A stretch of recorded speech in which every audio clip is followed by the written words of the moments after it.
судовой станции. Почекайте, почекайте, я скажу.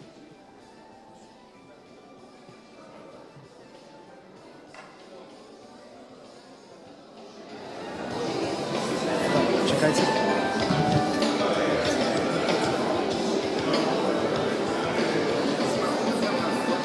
Добрый день.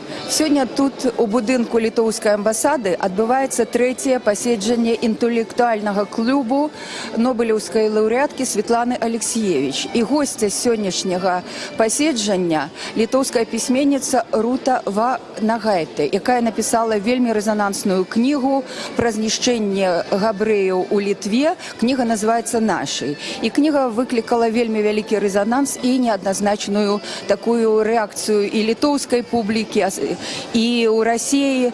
І вось сёння, дарэчы, такі дзень, што якраз 2 сакавіка так супала 1942 года у Менску быў першы такі вялікі пагром там, где зараз мемарыял Яма, і сёння адзначаецца 75-годдзе вось гэтага першага пагрому, былі імпрэзы і у нас на Яме.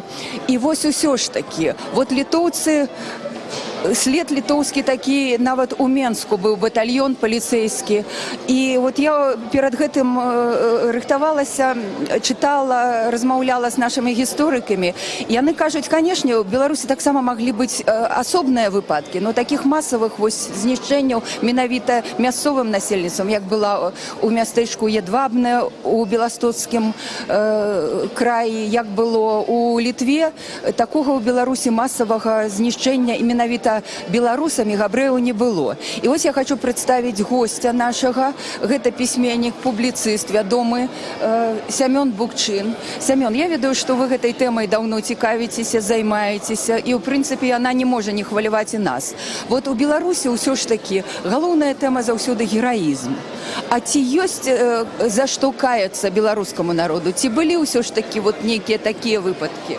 Знаете, ведаеце, адказваць на пытанне, ці трэба каяцца кожнаму народу, ці не, мне здаецца, не вельмі гэта для, простага чалавека, увогуле для чалавека. Мне ў сувязі з вашым пытаннем успамінаецца прыватная размова з маім старэйшым сябрам Алесем Адамовичем. И Олесь Михайлович неяк сказал, мы закранули близкую тему, и он сказал, ведаешь что, трэба, каб кожны народ выдал книжку про свае вины перад іншымі народами. И чтоб тады высветлилось, запытался я. Олесь Михайлович сказал бы, и высветлилось бы, что няма невиноватых народов, что кожны народ перад іншым нешта такое благое зрабіў. А сама эта тема показала мне свою болючасць, свою неадназначнасць, складанасць, калі у 99-м годзе я жыў у Варшаве, у Польшчы, і якраз прагрымела гісторыя з Едвабне.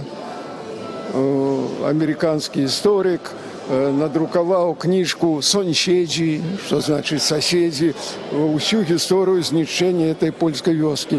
І літаральна на маіх вачах падзялілася польскае грамадства. Падзялілася. Адні гаварылі, што ж, яўрэі самі себе, так сказать, поставили вот у такі стан, бо яны сустракалі чырвоную армію, в 1939 годзе і ўсё такое. Вот. Іншыя гаварылі, што трэба каяцца. І я паехаў прэзідэнт Кваснеўскі прасіць прабачэння ад імя польскага народа. І я памятаю, такія лісты ў друку былі, няхай ён просіць ад свайго імя. І Кваснеўскі ўсё ж такі папрасіў. Але ведаеце, што запомнілася? Дамы ў мястэчку Едвабне былі зачыненыя, ніхто не выйшаў. Вот. Нават вокны былі неяк, так сказать, закрытыя. Вот. І толькі хадзілі з плакатамі гэтыя прыезджыя яўрэі з Канады, з іншых, і гаварылі, я з такой-то, это ўжо нашчадкі былі, шукалі. Тым не менш, адбыўся мітынг, і рабін адслужыў імшу, а ў Варшаве польскія ксяндзы, епіскапы адслужылі такую спецыяльную службу, як бы дараваць нам нашы віны. Мне здаецца, што галоўнае сёння – это гістарычная праўда. Справа не ў тым, каб падлічыць, што тут было 20 чалавек, сярод забойцаў. вылечить их. А там было 500 человек. Тут забили 200, тут, значит, 300. Все ж таки мы ведаем одни лічбы, что в Беларуси до войны жило больше за 800 тысяч яўрэяў. Конечно, немецкая адміністрацыя прынимала пэўныя меры, захады, але каб ажыццявіць гэтыя меры, патрэбны былі пэўныя сілы. Там карныя батальёны, полиция и все такое. В якой ступени там приймали удел белорусы? Ну, приймали, бо служили. Служили, конечно. Просто про это треба говорить. Говорить с фактами, говорить с документами. Не соромиться, потому что немцы признали. Вот еще один вам такой эмоциональный приклад. Несколько годов тому назад я был у Мюнхене, и была выстава. Мюнхен у часы Гитлера. Зала была паўнюткая, фоты вялікія. І вот немцы стаяць і глядяць. Гэты дом, а тут месцілася гэта. Гэты дом, а тут месцілася гэтая нямецкая арганізацыя. А вот яўрэяў вядуць. Ведаеце, такая трагічная цішыня стаяла ў зале. Праціснуцца паміж людзьмі не магло. Яны стаялі, ну, як бы у такім ступары, ці што. І я тады упершыню, можа, я дазнаўся неяк, як это важно и болюче, вот эта память стояла, там сотни были людей, великая зала, вот, и тем не меньше была такая напруженность и тишиня, яны углядаліся, вот, потом я прочитал в газете репортаж, многие шукали домы, где яны живут, и высветлилось, что побач вот были гэтыя страшные речи. Трэба ведаць одно. Але ведаеце, што вот даследчыкі кажуць, вот я говорила шмат разоў заўсёды, вот калі сумная дата адзначаецца, вот мы робім інтэрв'ю з даследчыкамі, і вот Эммануэл Іоффе, доктар гістарычных навук, які займаецца гэтым, ён дае лічбу, што больш за 800 тысяч знішчана габрэяў у Беларусі было. І вось ён кажа, што ўсё ж такі гэта тэма Галакосту у Беларусі належным чынам не асвятляецца. Ён прывёў прыклад, калі рыхтаваліся нават артыкулы ў энцыклапедыю «Гісторыя Беларусі» і ў беларускую энцыклапедыю, і ён не падпісаў пару артыкулаў, бо ўсё ж такі правілі вот этыя лічбы. І я памятаю, як зрубілі дысертацыю аднаму маладому гісторыку на гэтую тэму. Усё ж такі, што нам рабіць і як усё ж такі прыцягнуць. Да, дата, сёння схадзілі на яму, показала беларускае тэлебачанне рэпартаж, але ўсё ж такі, каб вот гэтая памяць і гістарычная праўда засталася і больш неяк так вот. Мне здаецца, што ўсё залежыць тут ад людзей. Глядзіце, знайшлася Рутава Нагайта. Грамадство литовское поделилось. Я думаю, что ей нелегко живется, не все это разумеют. А больше за 20 годов да яе эту болючую тему узнял славуты с сусветным именем интеллектуал Томас Винслова. И он был тут 2 дни назад, сустракался с читачами. Значит, там находятся люди, которые поднимают это. Причем люди авторитетные. Винслова это увогуле имя вельми такое ведомое в Европе и в Америке. Вот, были диссиденты, Сябра Бродского, Мілаша, вот. Але справа не толькі ў тым, каб далучаліся да гэтага, ну, людзі з імем, а просто трэба, вот і прафесор Іоффе робіць сваю справу, трэба рабіць сваю справу, бо гэтыя, ну, забабоны, ці нейкае такое, вот, ну, гэта не значит, что все повинны становиться на колени. Вот. Тыя, значит, нашчадкі, яны, конечно, и не памятаюць, и не лічаць себе виноватыми. А з другого боку, вот я ведаю некаторых яўрэяў, якія чамусьці лічаць себе виноватыми за тых яўрэяў, якія служили ў ЧК. Вот, это самое. Вот я ведаю их, я не хочу сказать, что треба на них, так сказать, раўняцца, але адчуваць нейкую боль іншага народа. Ці то беларусы, ці то яўрэі, ці то цыганы, дарэчы. Вот, трэба. Гэта трэба не толькі тым, хто памятае пра ахвяры, а вот тым, хто жыве. Бо народ становіцца больш сумленным, больш, ну, можна сказаць, дэмакратычным. Народ становіцца народам. Варта толькі паглядзець на немцаў, якія мусілі схіліць галовы і прызнаць, так яно было. Вот. Так что это залежыць ад нас самих. И сённяшняя вот эта сустрэча, вельмі добра, што з літоўскай аўтаркай яна ў Беларусі. І это ўклад і ў нашу беларускую памяць. Вот так. Дзякуй вялікі. Я нагадаю, што мы размаўлялі з публіцыстам, пісьменнікам Семёнам Букчыным. Дзякуй вам. І вось я бачу, хутка пачнецца імпрэза, амаль поўная заля, і тут шмат гісторыкаў. Вось Валентин Голубеў, дырэктар Коласаўскага ліцэя Владимир Колас, публіцыст Александр Федута. Каго тут мы яшчэ можам адзначыць? Духавенства, прадстаўнікі духавенства. Бачу выкладчыкаў ВНУ, былая старшыня Бажу, Жанна Літвіна, Александр Тамкович. Дарэчы, вось апанентам у Руты Ванагайты будзе доктар гістарычных навук, прафесор, загадчык аддзелу гісторыі, военной гісторыі Нацыянальнай акадэміі навук Алексей Літвін.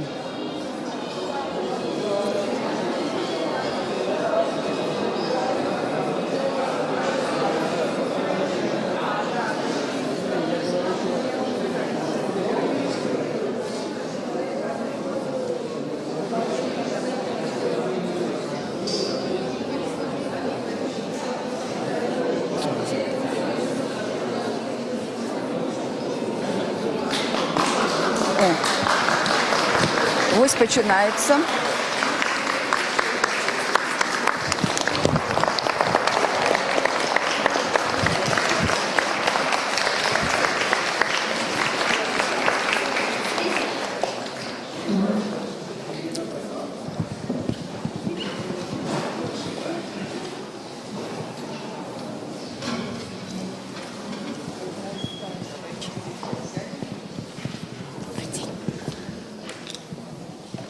Дорогие друзья, пожалуйста.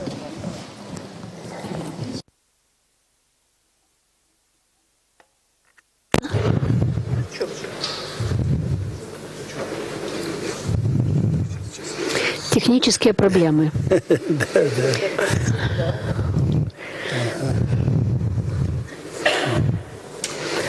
Можно я вас озвучу? Вы говорите, а я буду озвучивать вас.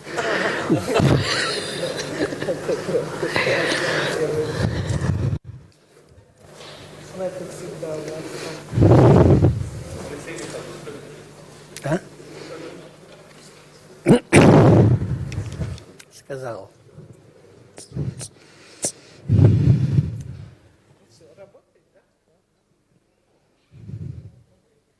Дорогие друзья, опять не работает.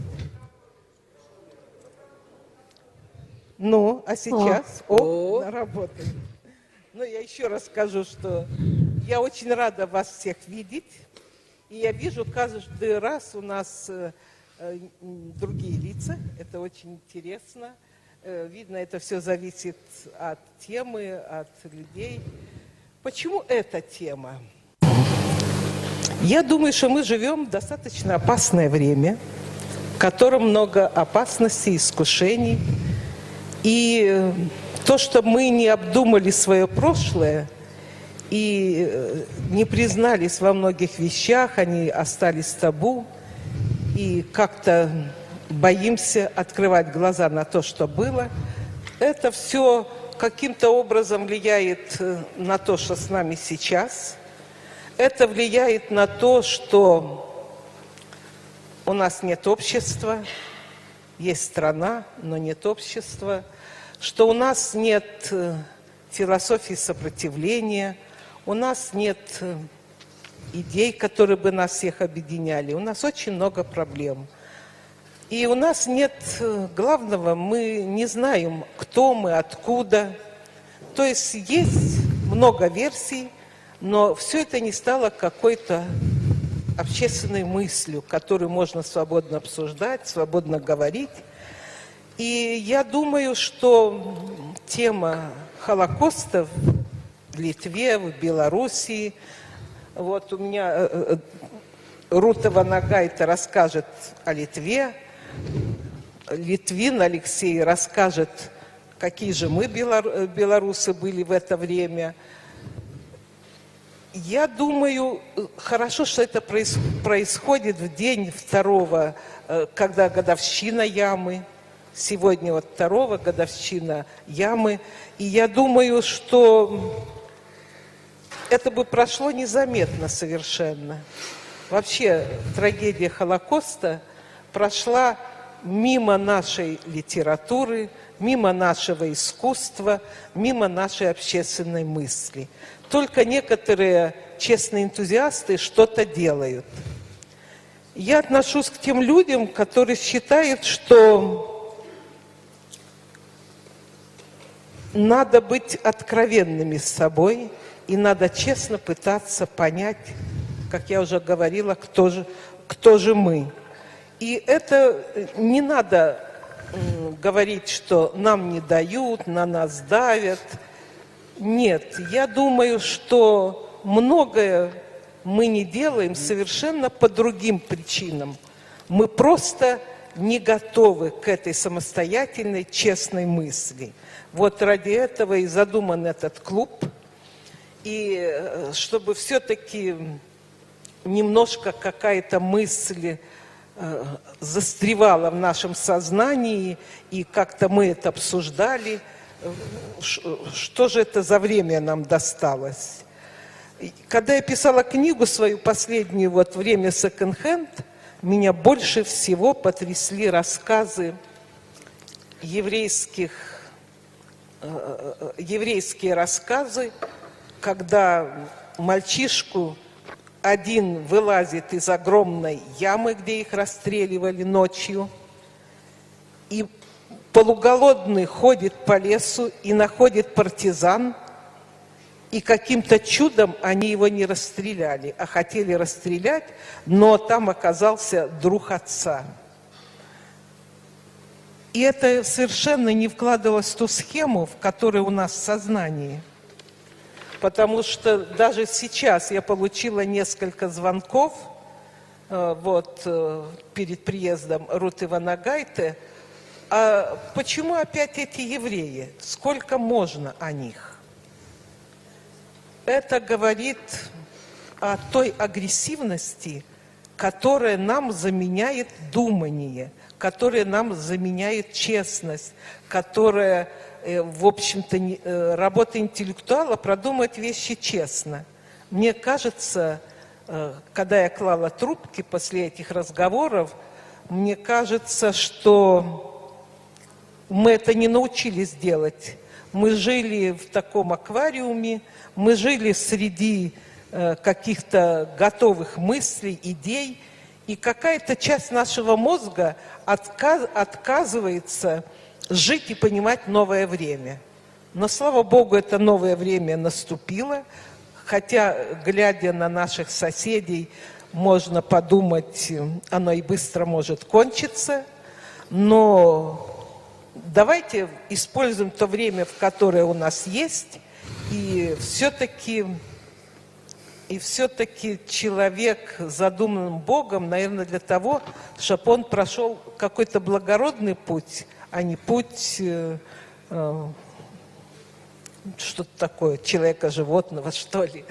Вот. Мои Рута Ванагайте, я думаю, что многие из вас прочитали в интернете, кому было интересно, которые шли на вечер, написала удивительную книгу. Я, к сожалению, смогла прочитать только кусочки, ее нет на русском языке, но я действительно была потрясена, насколько человек взял на себя смелость рассказать о том, как его родные, как его соседи, как народ его, что он делал в годы войны, почему действительно литовцы убивали своих евреев, и почему не делали эту работу очень хорошо, их даже приглашали, чтобы они делали эту работу у нас. И несмотря на то, что у меня много книг о человеке-звере, о том, как он быстро проделывает эту работу от нормального человека к человеку-зверю, меня вот эти, даже несколько страниц, по-моему, страниц 10 на русский язык переведено, потрясли, что зло бесконечно. И особенно, когда оно в таком обличии дедушки, бабушки, отца. То есть вот это обличие, оно как-то соединяет добро и зло. Его очень трудно разделить. Я думаю, что-то похожее происходит и сегодня. Добро и зло перемешалось, и носители зла – это как бы иногда родные, близкие нам люди. И, в общем-то, человеком быть трудно, вот так бы я сказала. Ну, Алексей расскажет, что такое мы, белорусы. Конечно, мы часто говорим о себе, что немцы были очень разочарованы, когда у нас не было вот таких отрядов, самоотрядов и такого убийства собственных евреев. Но мне хорошо сказал один из моих героев. Да, Беларусь не убивали. И если убивали, то где-то там в партизанском отряде могли в спину выстрелить еврею. Но за мешок муки они могли сказать и адрес, где прячутся еврейские дети, и вот где семья, и указать на семью, которая еврея прячет. То есть, в общем-то, разговор будет о том, не о том, почему один народ хорош, а второй плох, или все мы плохи, а все о том же, как все-таки быть человеком в аду. А, к сожалению, та жизнь, которой мы живем, которой мы жили, это все еще, в общем-то, варварская жизнь. Очень мало похожая на настоящую жизнь, потому что все время надо бороться за то, чтобы остаться человеком. Ну, я уже долго говорю. Слово Рути Ванагайте. Спасибо вам, Светлана, сердечное, что меня пригласили. Я labas vakaras тем mano tautiečiam. Добрый вечер всем, которые пришли. Спасибо, что вас так много. Я могу сказать, что для меня была огромная честь, когда кто-то в интернете, когда я написала эту книгу в прошлом году, назвал меня литовский Светлана Алексеевич. Так что большего комплимента для меня не могло быть. Спасибо вам большое. И замечательно, что такой клуб существует, потому что я была в некоторых странах, уже говорила об этой книге. К сожалению, официальная Литва не очень хочет меня признать. Меня не приглашают ни на конференции, ни в школы, ни на какие мероприятия в Литве, потому что все-таки в Литве у нас все еще остается этот нарратив, что наших евреев убила горстка выродков, которые сотрудничали с нацистами, а вся остальная большая Литва, наши предки, наши родственники ни при чем. И, к сожалению, это еще остается, это меняется очень, очень медленно, но будет меняться, если Германии понадобилось 50 лет, чтобы не признали свою вину простых немцев, ординарных людей, Литве понадобится еще, наверное, еще 20-30 лет. Поэтому я удивлена и очень рада, что литовское посольство предоставило это помещение, потому что я даже не представляла, что при таком отношении официальной Литве к этой книге это может произойти. Это очень смело и замечательно с вашей стороны. Если вам не понравится, что я буду говорить, уважаемый посол, уходите.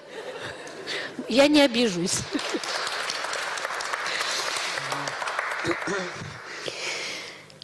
Почему я эту книгу написала? Почему у женщины средних лет, впрочем, ее уже мне было 59 лет, когда я написала эту книгу, почему отсутствует чувство самосохранения? Почему я пишу книгу, которая из-за которой на меня будут нападать? В первую очередь, я не знала, что эта книга вызовет такой ажиотаж. Я думала, ну там 2000 экземпляров, там какие-то ультрапатриоты прочтут, там будут ругать меня, что я там такая-сякая, сама, наверное, еврейка и все такое. Я не еврейка, кстати, ни капли еврейской крови. Почему я решила ее написать? В моей родне мой дедушка был замечательный человек, и он пострадал от советской власти, потому что его арестовали, его сослали в Карлаг, и он там умер. Я прочитала его дело в архивах КГБ. В отличие от Белоруссии, у нас архивы КГБ открыты, и ты можешь идти читать любое дело, их там 10 тысяч. И ты можешь прочитать все допросы, все дела, что там с ним происходило.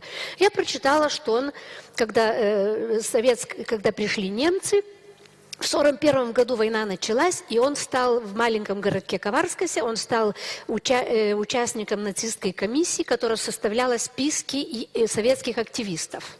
И эти советские активисты были, конечно, евреи. И потом этих евреев через пару дней расстреляли, а ему дали 2 советских военнопленников работу у него в полях. Значит, он, расстреляли. Потом мой другой родственник, он был очень высокий, начальником, комендантом Поневежиса, город такой большой у нас, и начальником полиции. И когда русские пришли в 1944 году, 1945 году, он убежал в Америку, и все советские годы он мне, моей сестре, моим родственникам посылал джинсы. А он был такой замечательный дедушка. Но я знала, что почему он уехал, почему он скрывается по чужой фамилии, там что-то с евреями. То ли там, где-то там участвовал. Но ведь какое у нас было образование советское? Ведь евреев не было. Слова «Голокост» не было. Были простые советские жители, которые пострадали, мирные жители. И сейчас по всей Беларуси вот такие памятники. И к ним пионеры приходят 9 мая, потому что это были мирные советские жители. То я и знала. А что я могу еще знать? Откуда? Независимая Литва. И у нас другой нарратив. У нас нарратив такой, что литовцы, оказывается, были жертвы. Всю жизнь кто-то их угнетал. То советы, то поляки, то немцы. И потом мы, смелые люди, мы сбросили в эту самую, гнет, да? И мы стали героями, потому что мы разрушили Советский Союз. И мы выпрямились, мы жертвы, мы стали героями. И так мы и остались. Жертва/герой. И тогда признать, что мы, наши нормальные люди, участвовали в убийстве нормальных людей, детей, стариков, нет, это просто невозможно.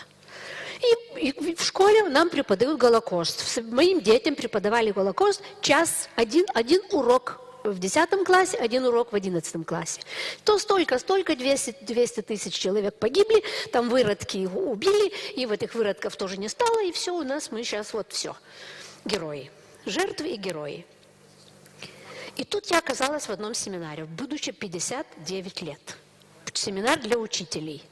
И там вышел один историк, литовский историк, и 40 минут он рассказывал, как дело было на самом деле.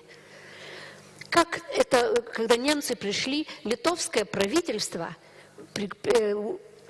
решило, что все-таки немцы дадут нам независимость, и надо бороться против Советов, и надо помогать Гитлеру во всем. А Гитлер был, так сказать, вся нацистская пропаганда была взята литовским правительством на вооружение. Литовское правительство восстановило все структуры в 1941 году. Вся гражданская администрация, 20 тысяч человек работала на немцев. И литовское правительство создало батальоны. Литовские полицейские батальоны, армейские батальоны, еще 20 тысяч человек. Вся пирамида была подчинена убийствам.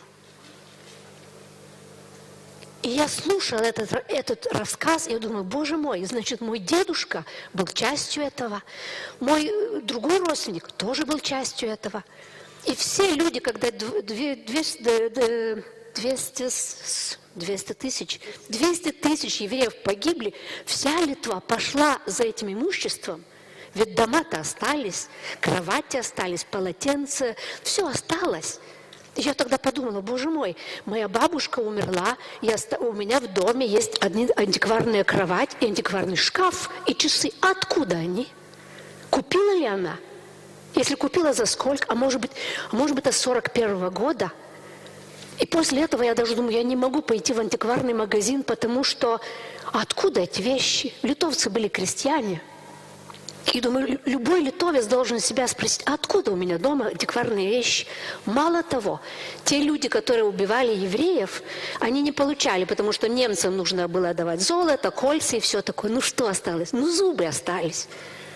Они шли в эти ямы и вырывали зубы.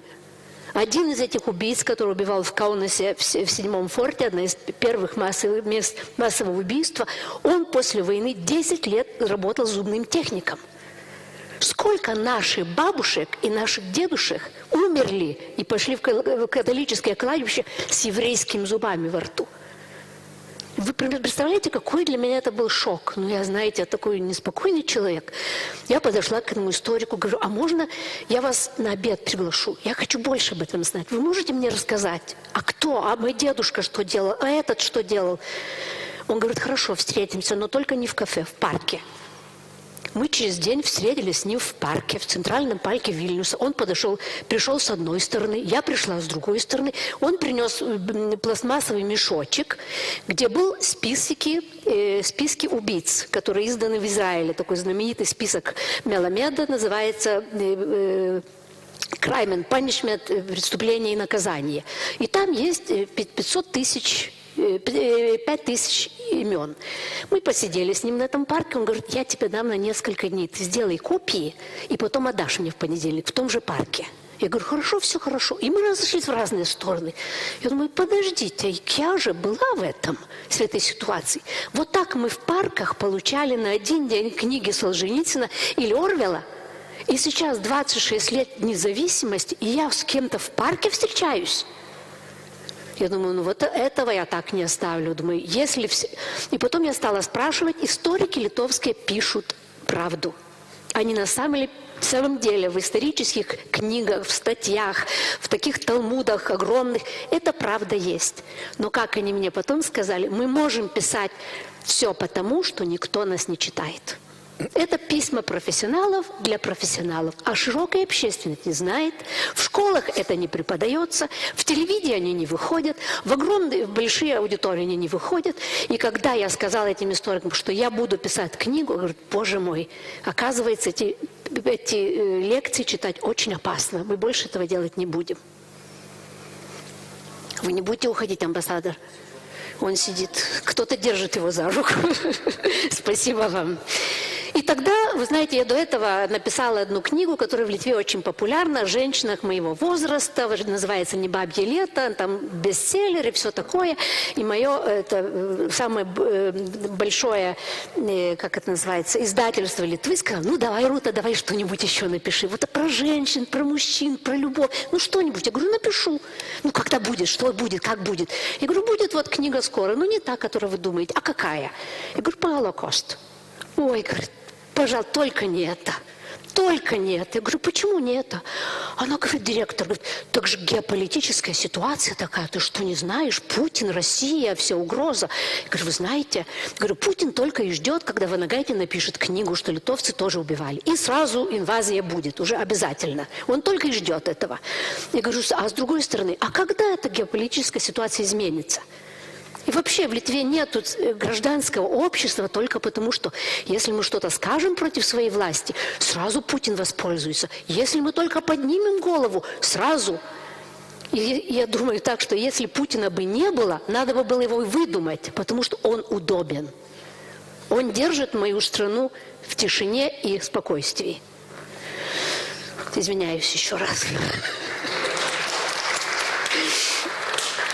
И вот, и тогда мне издатель согласился, что я могу эту книгу писать. Они даже сказали, что заплатят мне $1500. Я заработаю на Холокосте. 1500 евро, простите.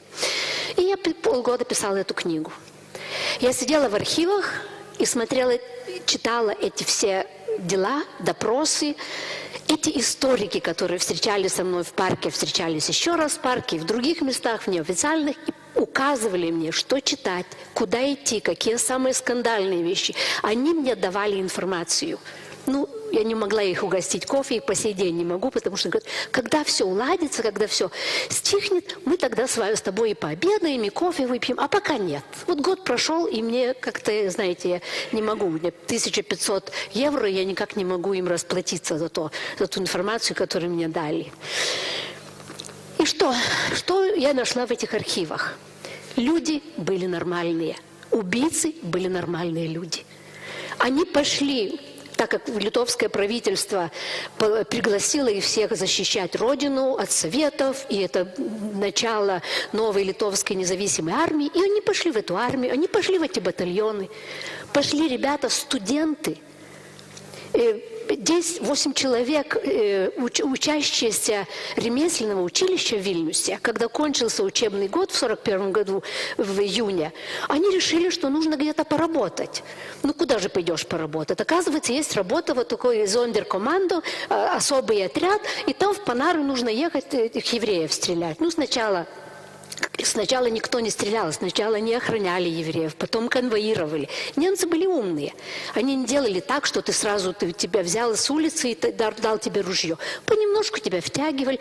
Эти ребята, 8 человек, 16-летние, они каждый день ездили на работу в Панары, стреляли людей, они отработали лето и потом вернулись учиться. Учащиеся, 6 человек, почтальоны, из центрального почтамта. Они тоже поработали. А некоторым потом работа не нравилась, и они потом перешли в другие батальоны. Для меня самое страшное были, когда они все были волонтеры. И вся этот официальный литовский нарратив, что если бы ты не стрелял бы на еврея, тебя бы стоял сзади немец, он бы тебя застрелил. Это неправда. Во многих местах массовых убийц вообще не было немцев. Или же они фотографировали. Работали литовские офицеры и независимой литовской армии, которые хотели служить своей родине. Мало того, когда я узнала, что, оказывается, мы стреляли не только батальоны, стреляли полицейские. За 3 месяца было убито 150 тысяч человек. Какая банда выродков могла бы это сделать? Это было возможно, потому что это была сделана пирамида убийств. Почему? И, конечно, это очень трудно вспомнить, это очень трудно признать. Мало того, потом стали литовцы, наши ребята так хорошо работали, что стали привозить этих самых евреев из Австрии, из Франции, из Чехословакии. В Каунасе есть 9-й форт, куда наш там батальон один стоял. И говорит, ну как страшно, вот интересно, привезли чешских евреев, а им сказали, что их везут в ту самую... в Аргентину или в Бразилию, и нужно их прививку сделать. Им всем велели эти рукава, отсочить рукава, и они шли в эти ямы для прививки. И их всех там расстреляли. Почему они стреляли? Почему эти ребята там шли? Одно дело, что их постепенно довели до этого, а второе, они немножко заработали. Третье – это антисемитизм, который и католическая церковь, и наше государство, правительство развеяло тогда. И знаете, когда я читала вот эти сны этих убийц, письма детям этих убийц, и все они говорили, знаете, как они называли евреев? Они не называли евреи или там советские люди, они называли обреченные. Вот я стрелял в обреченных, потом обреченные то. Значит, в их сознании было, что эти люди уже обречены кем-то до них. Правительством, нацистами, гражданской администрацией. Им только осталось, ну все. А так иначе, если я не буду стрелять, так вот рядом со мной кто-то будет стрелять. Они уже обреченные. И они говорили тогда, их спрашивая, а вы не чувствуете вины? Он говорит, ну нет, это же моя работа была такая грязная. Это же год. Почему Бог позволяет такие убийства? Почему правительство на это нас послало? И тогда они рассказывают про эти все убийства. Как раз вот один парень рассказывает, видео есть даже, как он рассказывает, как они убивали людей, по-моему, в Руденске, в Белоруссии, потому что батальон аж 457 человек работали в Белоруссии на целый полгода. 15 тысяч человек убили здесь. И он говорит, ну вот знаете, нас поставили, у них только взрывные пули были, и, значит, вырыли яму, и евреи идут, как бараны. Говорят, почему они так тихо идут? Они не сопротивляются, тихо, спокойно, как овцы. Ложатся, тогда мы их расстреливаем с этими, тогда это взрывные пули, там все горит, головы горят, одежда горит, и на эти горящие тела ложатся другие. И тогда корреспондент у него спрашивает, а если вот там отец с сыном вот ложится на эти горящие тела, так кого вы стреляете, первого, отца или сына? Он говорит, да вы что, мы же не звери какие, чтобы в глазах у отца ребенка расстреляли. Конечно же, первым стреляем отца, а потом уже ребенок, он ничего не понимает. И он верит, человек, то, что он говорит. Вот это и было самое страшное, что я узнала, что люди эти были нормальные. Они просто несчастные обстоятельства, они дошли до такого. Но что интересно, этот мой родственник, который с джинсами своими замечательными, потом умер в Америке на замечательном красивом доме в Майами. Я потом поехала до этого, как я знала, как там все было, к тете моей, к его вдове. И она замечательный человек, доктор, нежная, маленькая женщина. Но раз речь заходила о евреях, она стала трястись. Она настолько ненавидела евреев. И значит, вот этот антисемитизм был в них так силен, что они убивали не людей, они убивали евреев, как клопов давили. И вот это все шло от правительства, это все шло от той пропаганды, которая была переведена на литовский язык и была безмерной. Почему Литва так трудно это признает? Простая вещь. Допустим, у нас есть наш первый президент неофициальный Витаутас Ландсбергис, который вывел нас из проклятого Советского Союза и завоевал, значит, нам независимость. Его отец был в первом правительстве Литвы. Его отец был членом кабинета министров, которые создали первый концентрационный лагерь в Литве. Так как можно, если мой отец был, я бы, может быть, тоже говорила, что ой, мы только жертвы, мы только герои. Я бы не хотела, может быть, этого признать. Хотя я думаю, что я признала бы. Так вот такая ситуация. В общем, написала я эту книгу. Потеряла друзей многих. Когда я уже писала эту книгу, рассказывала некоторым своим друзьям, очень интеллектуальным, очень замечательным людям, они, я не знаю, говоришь о Холокосте, они вскакивают с места, начинают кричать. Ты что? Ты продаешь свою родину? Что эти евреи тебе сделали хорошего? Они же все НКВДисты. Почему ты...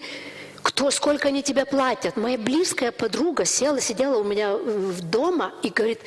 Рута, сколько ты получила денег от евреев? Я говорю, я получила от издателя 1500 евро. Говорит, смотри мне в глаза. Вот смотри мне в глаза и скажи, точно скажи, сколько. Я смотрю ей в глаза, и я боюсь моргать. Потому что я моргну, она точно поймет, что мне они платят. Путин, евреи, я не знаю кто. Потеряла я друзей, потеряла родственников, которые сказали, ты джинсы брала. Когда он джинсы тебе присылал, ты их носила. А почему ты сейчас на человека, который не может себя защитить? Но я думаю, я только потому, чтобы другие посмотрели в свои семьи, чтобы другие посмели это сделать и это рассказать, что мы посмотрели на вещи, то мы смотрели на свои зубы. Откуда это? Что мы просто спросили бы это у себя. Реакция... Когда книга вышла, была очень бурная, значит, родственников некоторых потеряла. Молодые люди отнеслись, медиа отнеслись очень позитивно, потому что это уже молодое поколение.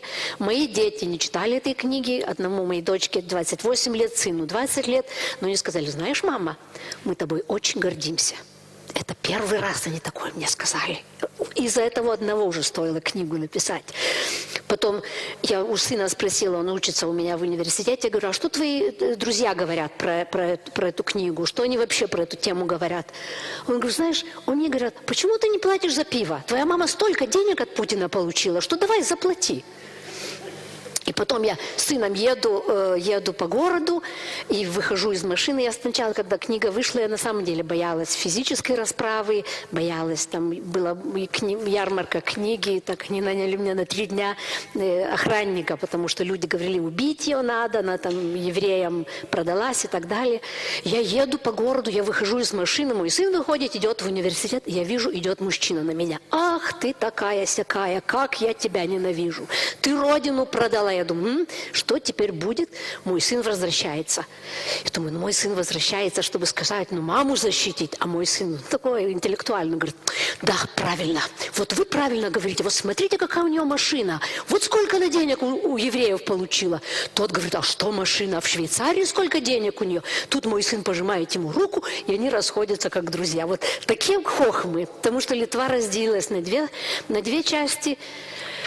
Старшие люди, которые полны предрассудков, что евреи убили Христа, кладут кровь в мацу, и вообще они нас ссылали. И на молодое поколение, которое открыто, которое мыслит по-европейски.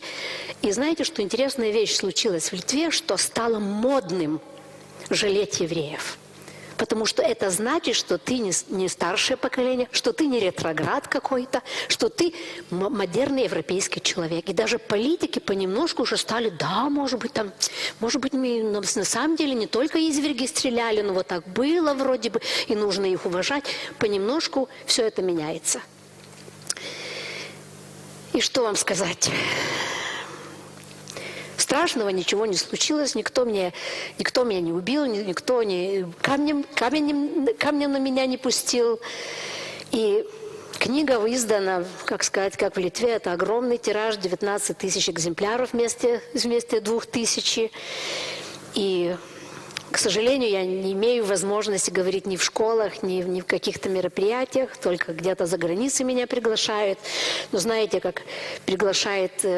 Самое большое, честь, которую я получила, это несколько месяцев тому назад центр Симона Визенталя в Нью-Йорке пригласил меня в огромную, самую роскошную гостиницу и дал годовую медаль за смелость. В прошлом году эту медаль получил парень из Парижа, который в террористической атаке спас 7 еврейских детей. И мне эту вручают медаль за смелость. Та медаль, конечно, страшная, там неважно.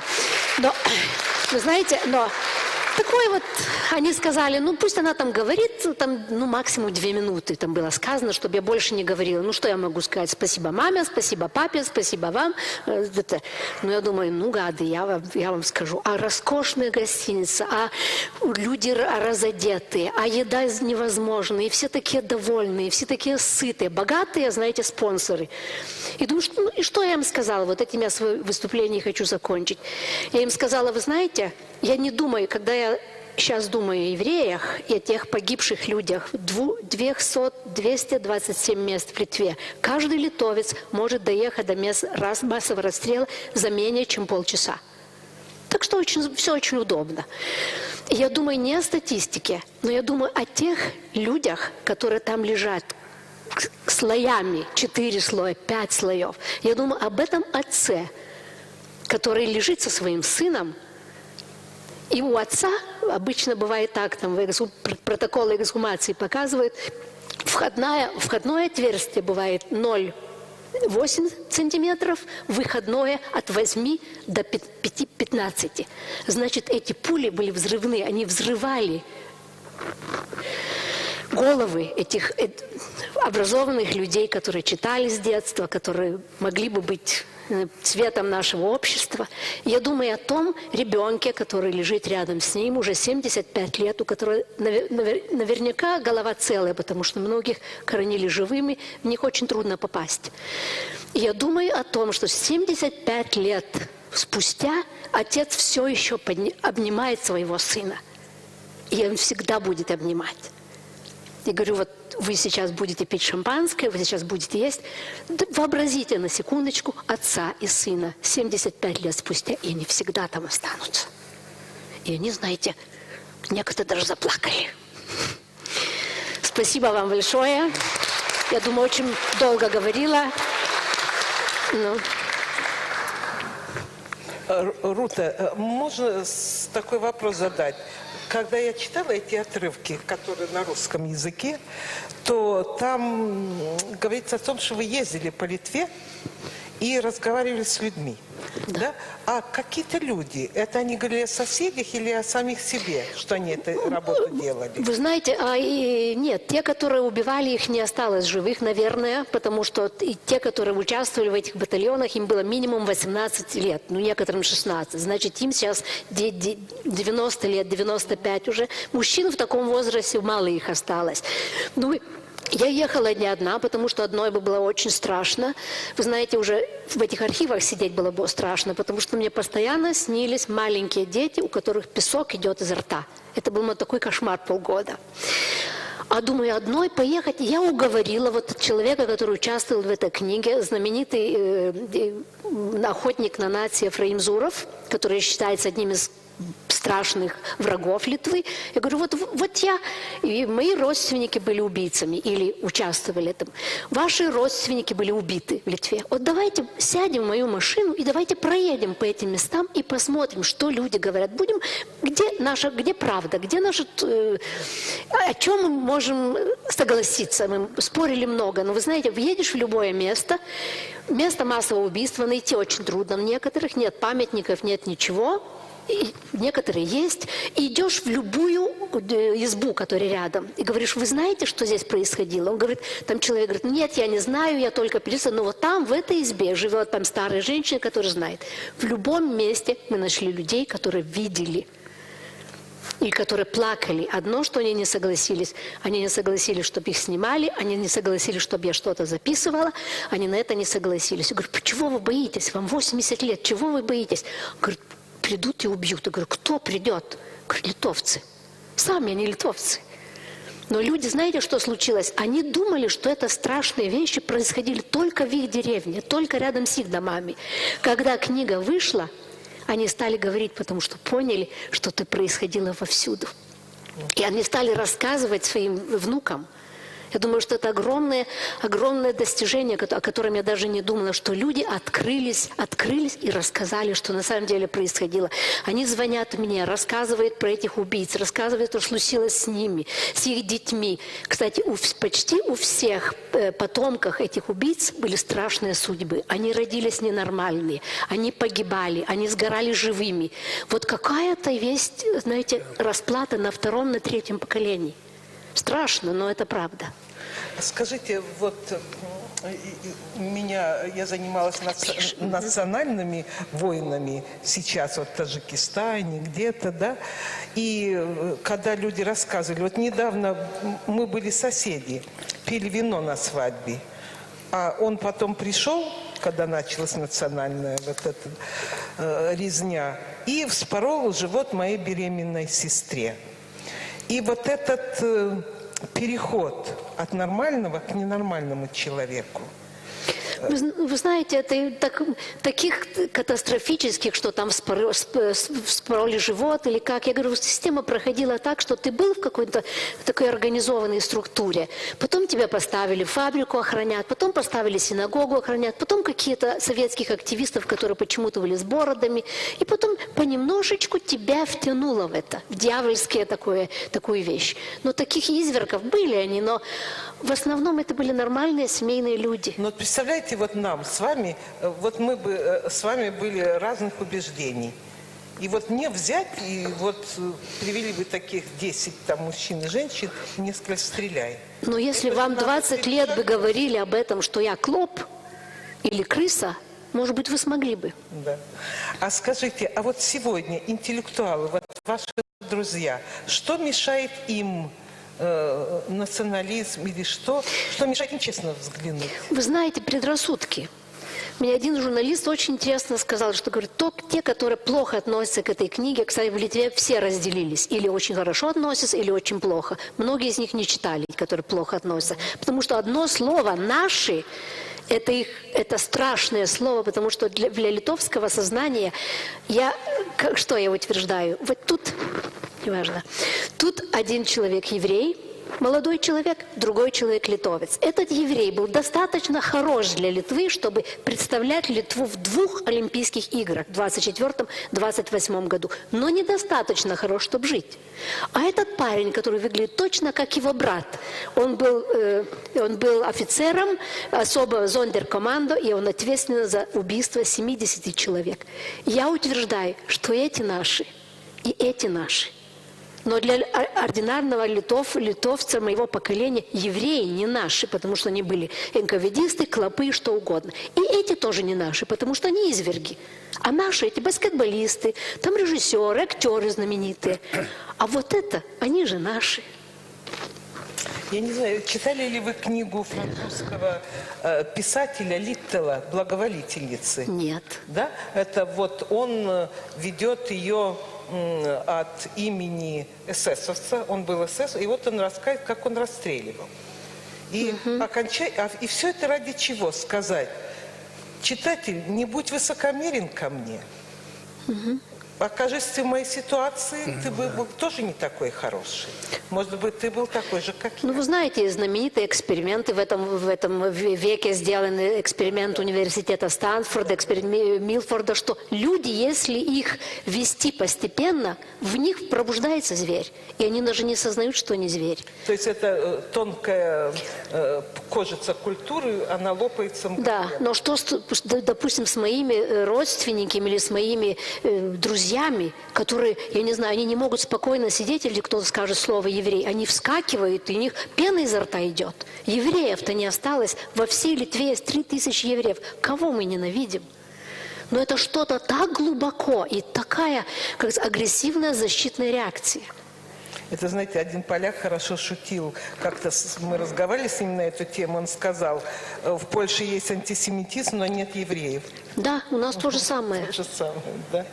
Да. Я теперь, если я еду по Литве, я вижу, ой, какое-то место массового захоронения, где я еще не была. И там у меня какая-то подруга сидит, я говорю: давай заедем, я там камушка положу. Он говорит: хватит об этих евреев, успокойся ты один раз. Я говорю: все, хорошо, все. Я знаю, что я приеду, когда буду одна. Потому что и для нее это пена у рта идет. Я не понимаю, но так есть. А, кстати, даже еще одну интересную, очень маленькую историю расскажу. Первое место массовых убийств – Каунасский 7-й форт, где убивали людей, которых их там всех сначала убивали там по 10 человек, потом это очень долго продолжалось, и решили на следующий день убить всех вместе. Они загнали 2000 евреев в одну яму и ходили вокруг, вместе с тем этот будущий зубной техник, ходили вокруг и стреляли, пока эта каша не двигалась больше. Представляете, полтора часа стрелять в людей. Сколько их не были живы, когда, кто умер. Ну, а потом они стали уже ходить и искать их зубов. Вот это 7-й форт. 10 лет тому назад Каунасский, город Каунаса, отдал это на приватизацию. И такой человек купил его, Владимир Орлов. Он купил этот весь форт со всеми этими 3000 человек похоронены там, убиты. Как? Орлов есть тут? Да, это у нас письменник тут сидит. А, хорошо. Ну и что? Ну этот Орлов, он там такой бардак, он хочет все-таки это все-то убрать, он начинает убирать это все поле, трактора там все, он смотрит, какие-то палки вылезают из земли. Что за палки? Он руку-то сама засунул, смотрит, 3-4 метра кости. Кости там в воде все лежат. Но он позвонил в город, позвонил в полицию, еврейская. Куда он еще может позвонить? Никто не знает, что делать. Ну, что делать Орлову? Орлов взял мешки для мусора, и эти кости все сложил в эти мусорные мешки и поставил у себя в офисе. Так они простояли несколько лет, а потом уже там, не знаю, какой-то скандал, там журналисты, что, и ну что делать? И тогда уже все проснулись, сказали: а что делать? Нужно их похоронить в том же месте. И их похоронили в том же месте, откуда он их выкопал с этой воды. И поставили там деньги, за деньги, я не знаю, израильские какие-то деньги, такой маленький памятник, что ты вот так убиты. Ну что все, частная земля, и что он делает тогда, Орлов? Он начинает делать там праздники. И сейчас эта частная земля, Каунасский 7-й форт, называется «Оазис культуры и природы». Вы можете заказать там эдукационные экскурсии, вы можете заказать там дни рождения для своих детей. Вы можете, даже есть такое за 3 евро на человека, можно заказать экскурсии «Поиски клада». Я не знаю, наверное, не в том же самом месте там ищут дети этот клад, потому что, ну а вдруг там что-то осталось от моего друга, зубного техника. Ну как Литва, государство, Европейский Союз, как это можно позволить? Сейчас приватизировали еще одну свободную государственную землю, 12 километров от Вильнюса, отдали землю частному человеку. Я ему позвонила, говорю, я куплю вашу землю за сколько? 35 тысяч евро ты можешь купить массовую могилу рядом с Вильнюсом. Ну, вы знаете, это очень современно для нас, поскольку сегодня наши молодые ребята отстаивают Куропаты, где НКВДисты в 30-е годы стреляли людей, тоже там убито по разным подсчетам 50 или больше тысяч человек. И там тоже хотели какой-то офис-центр строить. И есть у меня такое предчувствие, что построят. Потому что для того, чтобы не построили, надо, чтобы не 1500 молодых ребят вышло, а чтобы вышел весь Минск. То есть общество так не будет. подоражилось. Ну вот, будет как у вас. Так что, вы знаете, книгу я написала, а все-таки оставить этой темы не могу. Эти все дети мне снятся, и песок из них. И кто, если я увижу, что какое-то место продается? Кто это может скандал поднять? Неужели сейчас они уже мои люди? Хотя я не еврейка, но уже мои. Я не могу их так оставить лежать в частной земле с поисками клада. А политики как к этому относятся? Никак. Никак. Я пошла одному очень важному политику, когда писала эту книгу. Я думаю, мне нужно было сказать что-то ему. Я говорю, почему вы не это делаете? Почему стоят памятники убийцам? Почему улицы названы фамилии этих убийц? Он говорит, вы знаете, а не надо этого начинать, не надо эту тему поднимать, потому что бы мы ни сделали, евреям никогда не будет достаточно. Мы скажем, что были 2000 убийц. Они скажут, а где остальные? А может было 10, а может быть 20. Так что лучше этого не начинать. Мы лучше их поддержим в ООН. Ну, это знакомые, да. Логика. Вы знаете, да еще самое смешное было, когда книга эта вышла, у нас есть такой очень важный департамент государственной безопасности. Так представитель этого департамента вышел на телевидение и сказал, вот эта книга является настоящей угрозой национальной безопасности. То же самое. Структуры книжки. Как? Структуры книжки, что там, какая у нее содержание? А какая разница? Да, это уже не так. Я хотела спросить, у кого есть вопросы, может быть, к Рути? Да. Я читала вашу книгу, и наши истории, наверное, похожи во многих семьях. Есть даже такие истории, что одни стояли с автоматами, а другие потом спасали детей. Да. Это тоже надо сказать, наверное. Но про молодежь, которая либо во влиянии вашей книги, либо нет, вы, наверное, знаете Марису Ивашкевича. Так, все это знаю, это шествие, все. Да. Наверное, Да. отрицание не идет. Нету всенационального отрицания. И марш Малетов – это одно из мест, где было захоронено и застрелено очень много евреев. Очень известный литовский писатель Марис Ивашкевичус, молодой, он организовал марш тишины. Я достала таким шефом, он думал, что придет людей 20-30, начал по Фейсбуку, подобрали СМИ, что-то там, ну давайте, может быть, реально будет 1000 людей, которые в тишине эти места. Но вы знаете, что было интересно? Я была на этом марше. Мы все шли по этой дороге, по которой шли евреи, 2 километра. А вся эта улица были раньше еврейские дома. Из этих всех окон выглядывали старые пожилые люди, которые думали, а может уже евреи пришли и заберут это имущество. Они были такие перепуганы, евреи просто так не ходят. Ведь они, конечно же, придут за имуществом. Вот это страх у людей, которые живут еще в этих домах, он еще существует. Хотя уже некому прийти. Я не видела этого страха, но, наверное, красота в глазах глядящего. А скажите, а ведь даже мы здесь помним, что когда после перестройки вы получили независимость, то вы возвращали прах своих людей, которые погибли в ГУЛАГе, в ссылке, да? И тогда я помню, что вся Литва объединилась. Да? А евреи, получается, как бы не наши. Не наши. Не наши. Не да? наши. Не.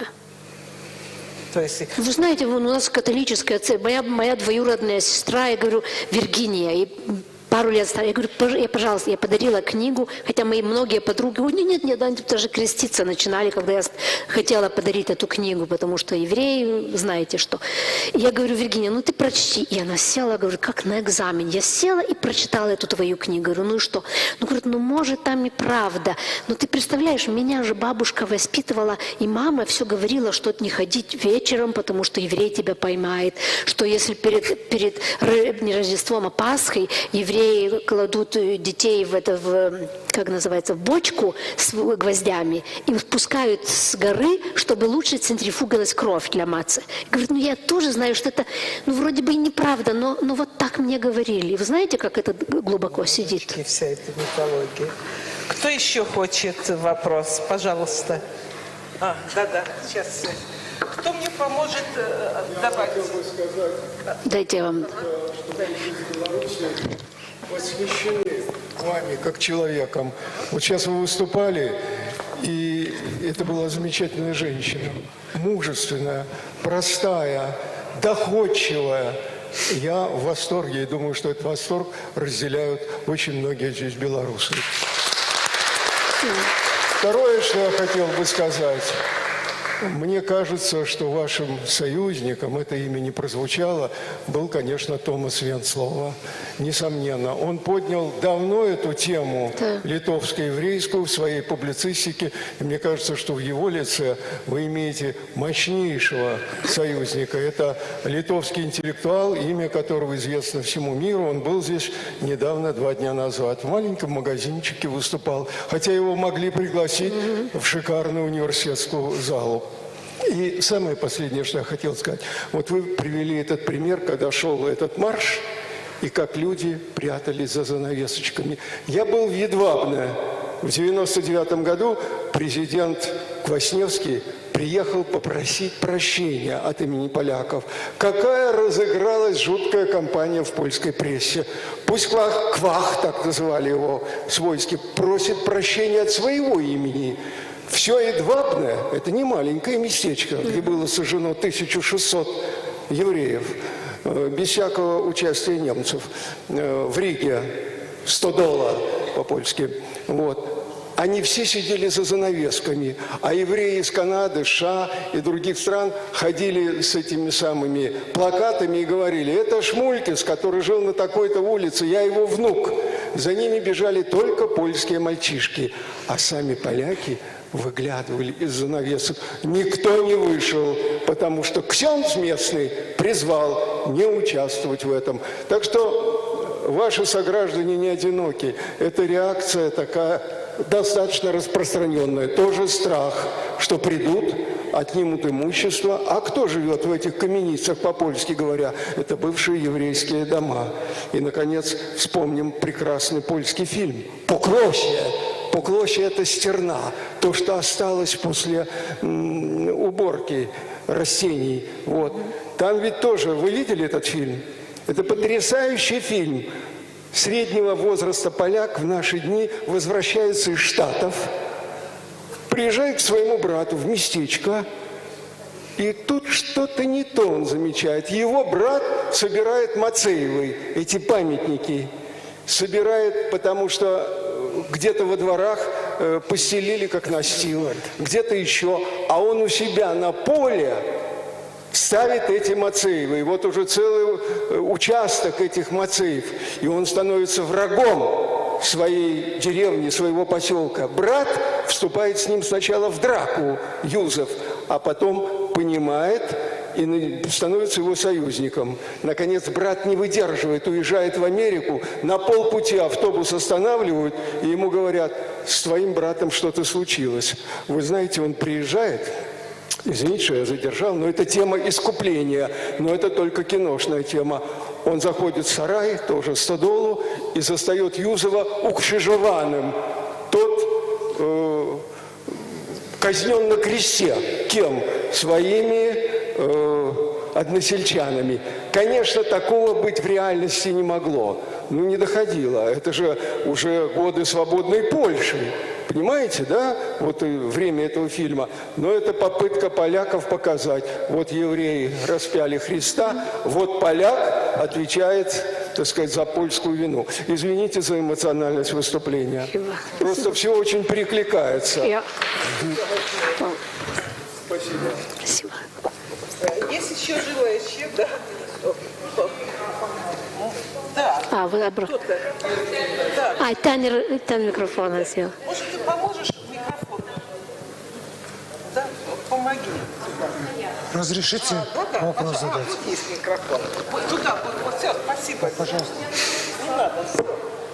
Скажите, пожалуйста, вот если бы люди точно знали, что есть рай и ад, поступали ли?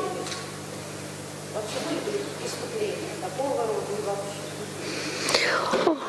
Ну, а вы знаете, что самое страшное в католической вере для меня?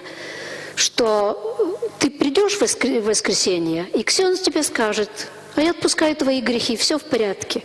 Каждое воскресенье литовский батальон убийц в Шацке, в Минске, в Слуцке, в Свиловичев ходил в церковь, и там был замечательный ксенз по фамилии Игнатонис, герой литовский, который не принимал эти конфессии, как это называется, исповедь по одному, потому что все одинаково, так там 5-6 человек заодно. Вот мы вчера убили там 1000 человек. О, это все из-за Родины. И вот грехи отпускал, и все верили, что не попадут в рай. Ведь ксенз сказал. О, конечно, в религии, в большой части в религии. Сколько убийц в истории произошло с именем Христа? Это очень плохо. И вообще религии, во многих религиях есть эта агрессивность.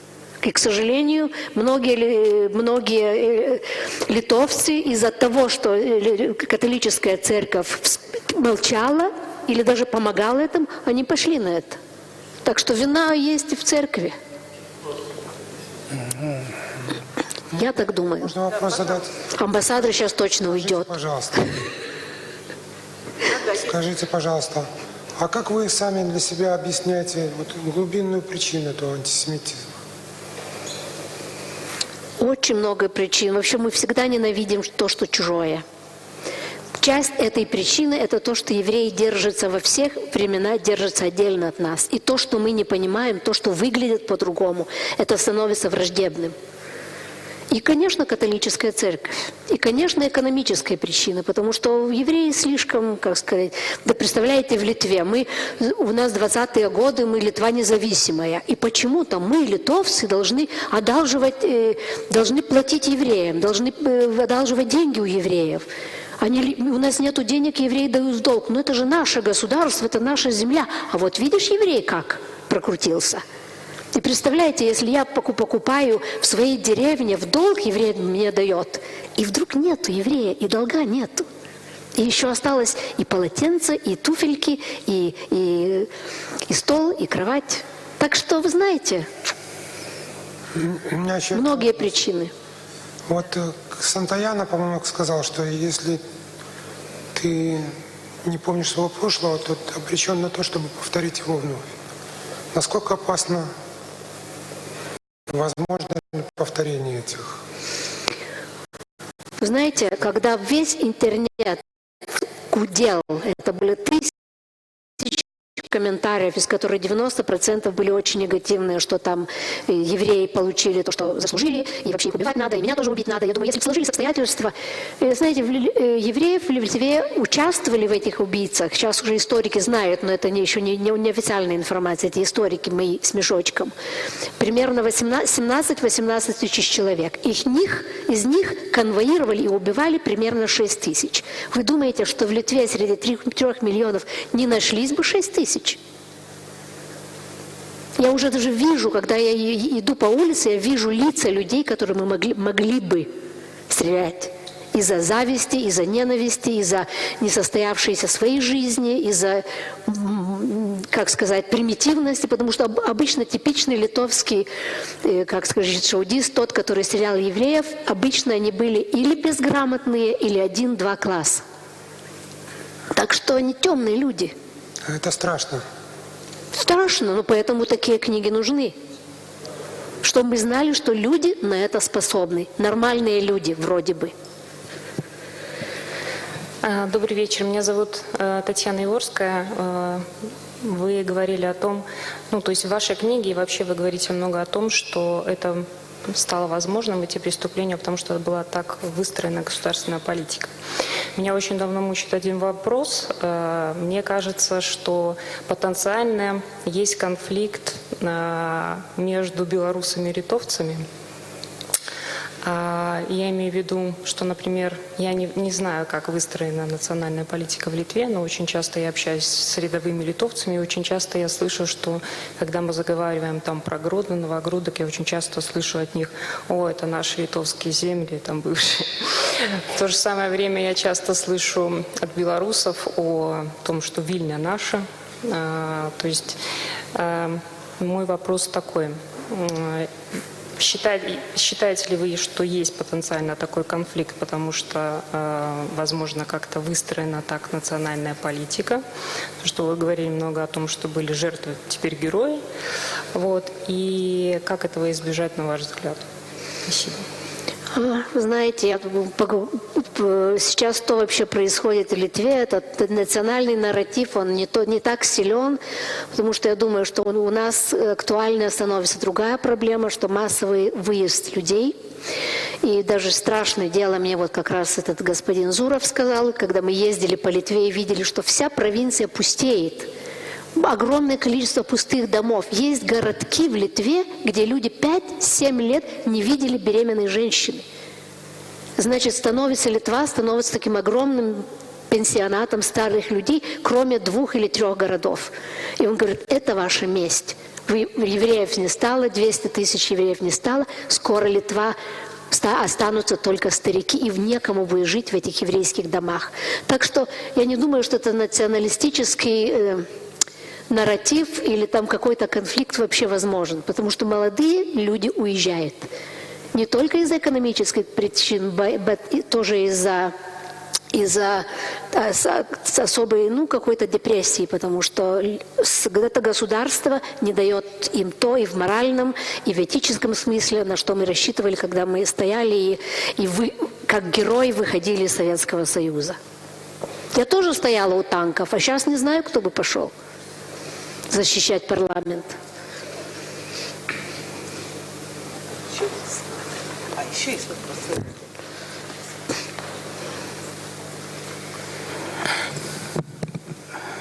Раввин Григорий Абрамович, и я хотел, во-первых, сказать спасибо вам за смелость и откровенность. Мне кажется, это могут сказать все, кто присутствует в этом зале. А мой вопрос вот в чем. В свете того, что вы открыли для себя, отразили в книге, как вы смотрите на около 900 праведников народов мира из Литвы? Насколько им было не просто спасать евреев, которые были поданы, как вы сравниваете, с теми, кого можно было убивать? Их было, даже невероятный героизм было бы. И в этом эти праведники, насколько я выяснила, они были не одни. Потому что, допустим, если какого-то человека спасли, или он ночью вышел из ямы, потому что многие живые были закопаны, они выкопались из ямы, кто-то в крови приполз в соседний дом, и тот человек сказал: ну давай переночуй, а завтра мы что-нибудь сорганизуем. И они боялись не немцев. Они боялись собственных соседей, потому что литовцы думали, что немцы пришли навсегда. И литовец какой, он хотел как-то пристроиться, угодить. Если бы он сообщил, ему, может быть, там что-то будет получше. Ну, мы такой народ, знаете, мы всегда, кто-то на нас наезжал, и мы хотим всегда выжить. У нас выживание – это основной инстинкт. Так что эти люди, я тоже не представляю. Я сама думаю, что если бы у меня были маленькие дети, я бы не посмела кого-то еврея принять. Я, может быть, что-то организовала, но я думаю, что мне бы хватило смелости. К сожалению, это должна признать. Все, ну давай. Давай, Дима, ты же будешь заключающим и вторая часть. Меня зовут Дмитрий Строцев, я поэт, и недавно мне пришлось написать предисловие к книге Сергея Круглова Он одновременно очень известный российский поэт и православный священник. Сергей Круглов написал книгу, которая называется «Царица суббота». Она вся посвящена еврейской теме. Я не буду говорить все, что я пережил, когда писал это предисловие, но хочу вот сказать буквально несколько каких-то таких вещей важных. Христианство опирается на Евангелие. Евангелие без книг, как называется в христианстве, Ветхого Завета, без Пятикнижия, невозможно. Это соль, которая потеряет силу сразу, если из Евангелия изъять отсылки к Ветхому Завету, к Торе. И моя мысль такая, что и христианские церкви не могут оставаться живыми без тесного взаимодействия с еврейской общиной, живой еврейской общиной. И постхристианская Европа не может оставаться самой собой без участия евреев в жизни этой общности европейской. И то, что сейчас происходит, вот вы сказали, что там из Литвы уезжают люди. То есть это общеевропейский вопрос.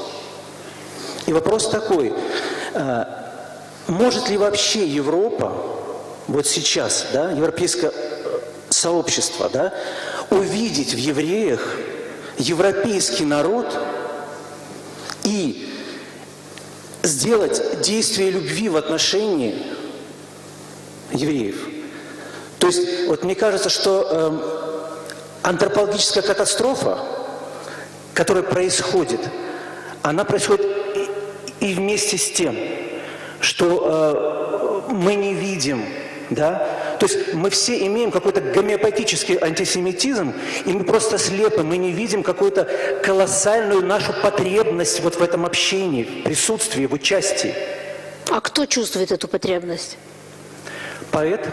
Поэт чувствует, который написал, нет. да, который написал книгу, потому что невозможно понять, почему этот поэт, который живет в Сибири, написал книгу, которая должна была быть написана здесь. А вы знаете, мы не говорим о поэтах, мы говорим о нормальном белорусе, литовце, который сидит в своем телевизоре, пьет себе пиво, ковыряет нос и говорит: а гады, мы евреи, они правят миром. Вот о чем мы говорим, вот это народ. Хорошо. Ну давайте еще. Я хочу успокоить Славу, который не все литовцы. Если все смело послушать. Не все литовцы такие страшные, как я вырос. Слышно нормально? Да. Я вырос в местечке Крёва.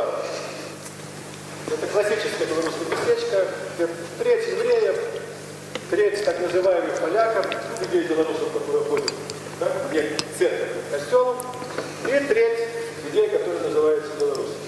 Мой дед, Иван Лагер, всю войну с 41 по 44 год продержал у себя в подвале еврея-комиссара.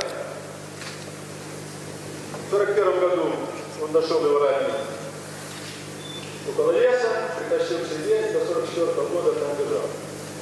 У Крема стоял литовский гарнизон, полицейский литовский гарнизон. Дед прятал этого комиссара еврея в подвале сарая. На этом месте стоял дом раньше, он горел перед войной, дед построил новый. А там скотина была уже, свиньи, корова, и бабушка носила как бы еду, животных. Поэтому, когда там, если даже кто-то шел по улице, то, нормальное дело сельское. И вот молодец полицейский, она идет его, вроде как кормить скотину, а он увидел, что у нее бетончик в руке, такой подвал, и дай-ка попить.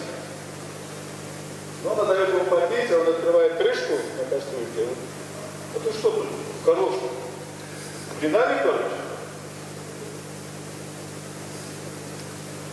То есть сообразить, тут происходящее было несложно, но он закрыл назад крышу, закрыл воду и ушел. Через некоторое время приходят в деревню поляки, это 43-й год, армия Краева. Берут 3 человек, учителя белорусского языка, его дочь, учительницу белорусского языка, и племянницу белорусского языка, ставят в стенку и расстреливают рукой. Я говорю о чем? Те люди, те в равных обстоятельствах. И не обязательно, зло не таится в крови или национальности, да? И даже в обстоятельствах примерно одних и тех же люди могут себе... Володя, никто в этом не сомневается. Так я к чему? Нет, я не уговариваю, я не... Да, в этом нет. Что там что-то происходило в Литве необычное. Для меня вообще-то вопрос, вот истока, вот задавался вопрос, да, истоки антисемитизма, такой болевой, потому что я учился в школе с людьми, которые стали моими друзьями детства. И потом они оба, один старший брат, второй младший брат, уехали в Израиль, еще сразу в первую иммиграцию какой-то разрешили, уехал старший, потом младший, и оба погибли на арабо-израильских войнах. Для меня вообще встал такой глобальный вопрос, как это вообще может быть, как это люди родились вот здесь, а потом, что случилось, где истоки всего, почему на этих евреев так без конца кто-то нападает и нападает. Я не нашел ответа в исток, в чем, и я пришел к выводу, что это вообще природный еврей. Я думаю, когда я и там тоже антисемитизм, но своеобразный, но еврей. Хорошо, Володя. Но я заканчиваю. Да. Ради комплимента. Можно относиться к природному явлению по-разному. Ну, к молнии. Да? Ну, она сверкает и сверкает. Можно говорить, что это просто красиво, да, если ничего не делать. Пока она тебе не ударит башку. А можно ставить громоотвод, чтобы она уходила в землю. Так вот, эту проблему можно замалчивать. Да, делать вид, что ее не существует. А можно о ней говорить. И спасибо вам за то, что вы сторонник этой точки. Спасибо. Хорошо. Саша, давайте вы, и мы послушаем вот Алексея Литвина. Спасибо, Светлана Александровна. Александр Федутов в данном случае историк литературы. У меня одна реплика по поводу того, о чем говорил Дмитрий Строцев, замечательный поэт. Есть целый сборник стихов великого белорусского поэта Ригора Ивановича Бородулина. Он сам, это один из последних его авторских сборников, он сам собрал все, что писал за долгие годы, и выпустил сборник на еврейскую тему под названием «Тольки в Габреи жили».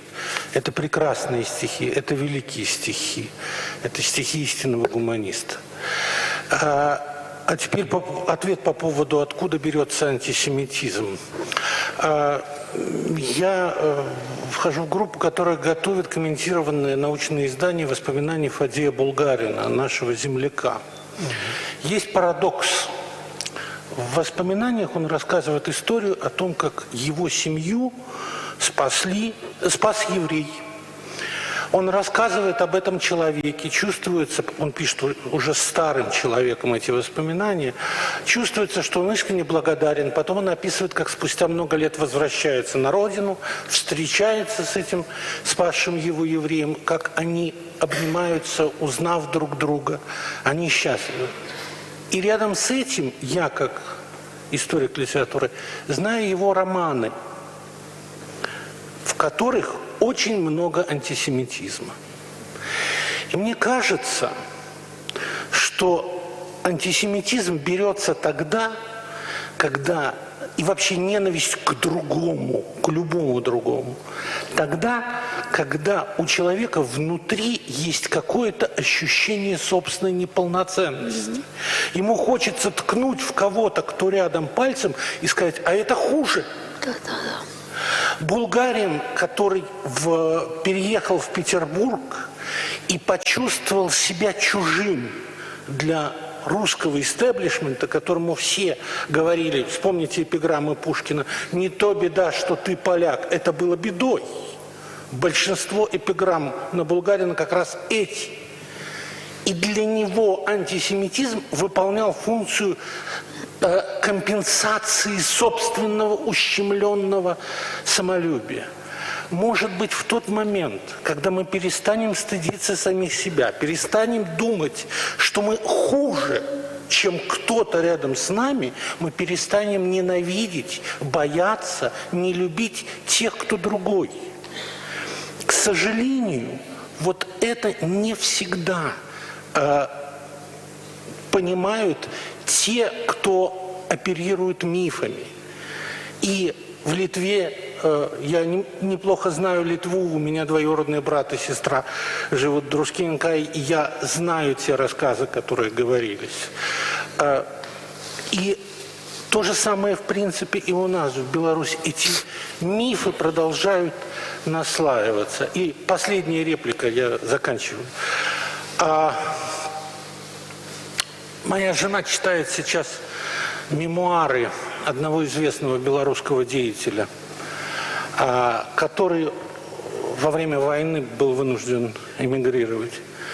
Вот сегодня была совершенно невероятная сцена. Она импульсивная женщина, она вскочила и сказала: этого не может быть.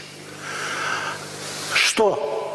Он описывает, как в 1942-1943 году по городу Минску совершенно свободно якобы ходят евреи.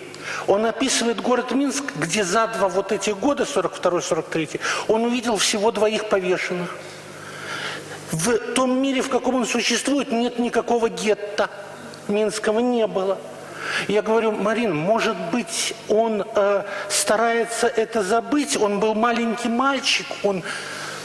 На что она ответила: он всего на 1 год моложе твоей матери.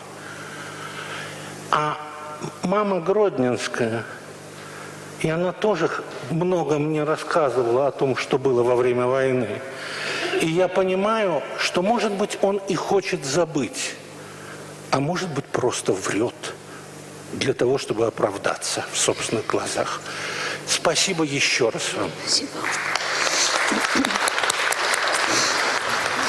Я хочу дать слово Алексею Литвину, который расскажет о Холокосте у нас здесь.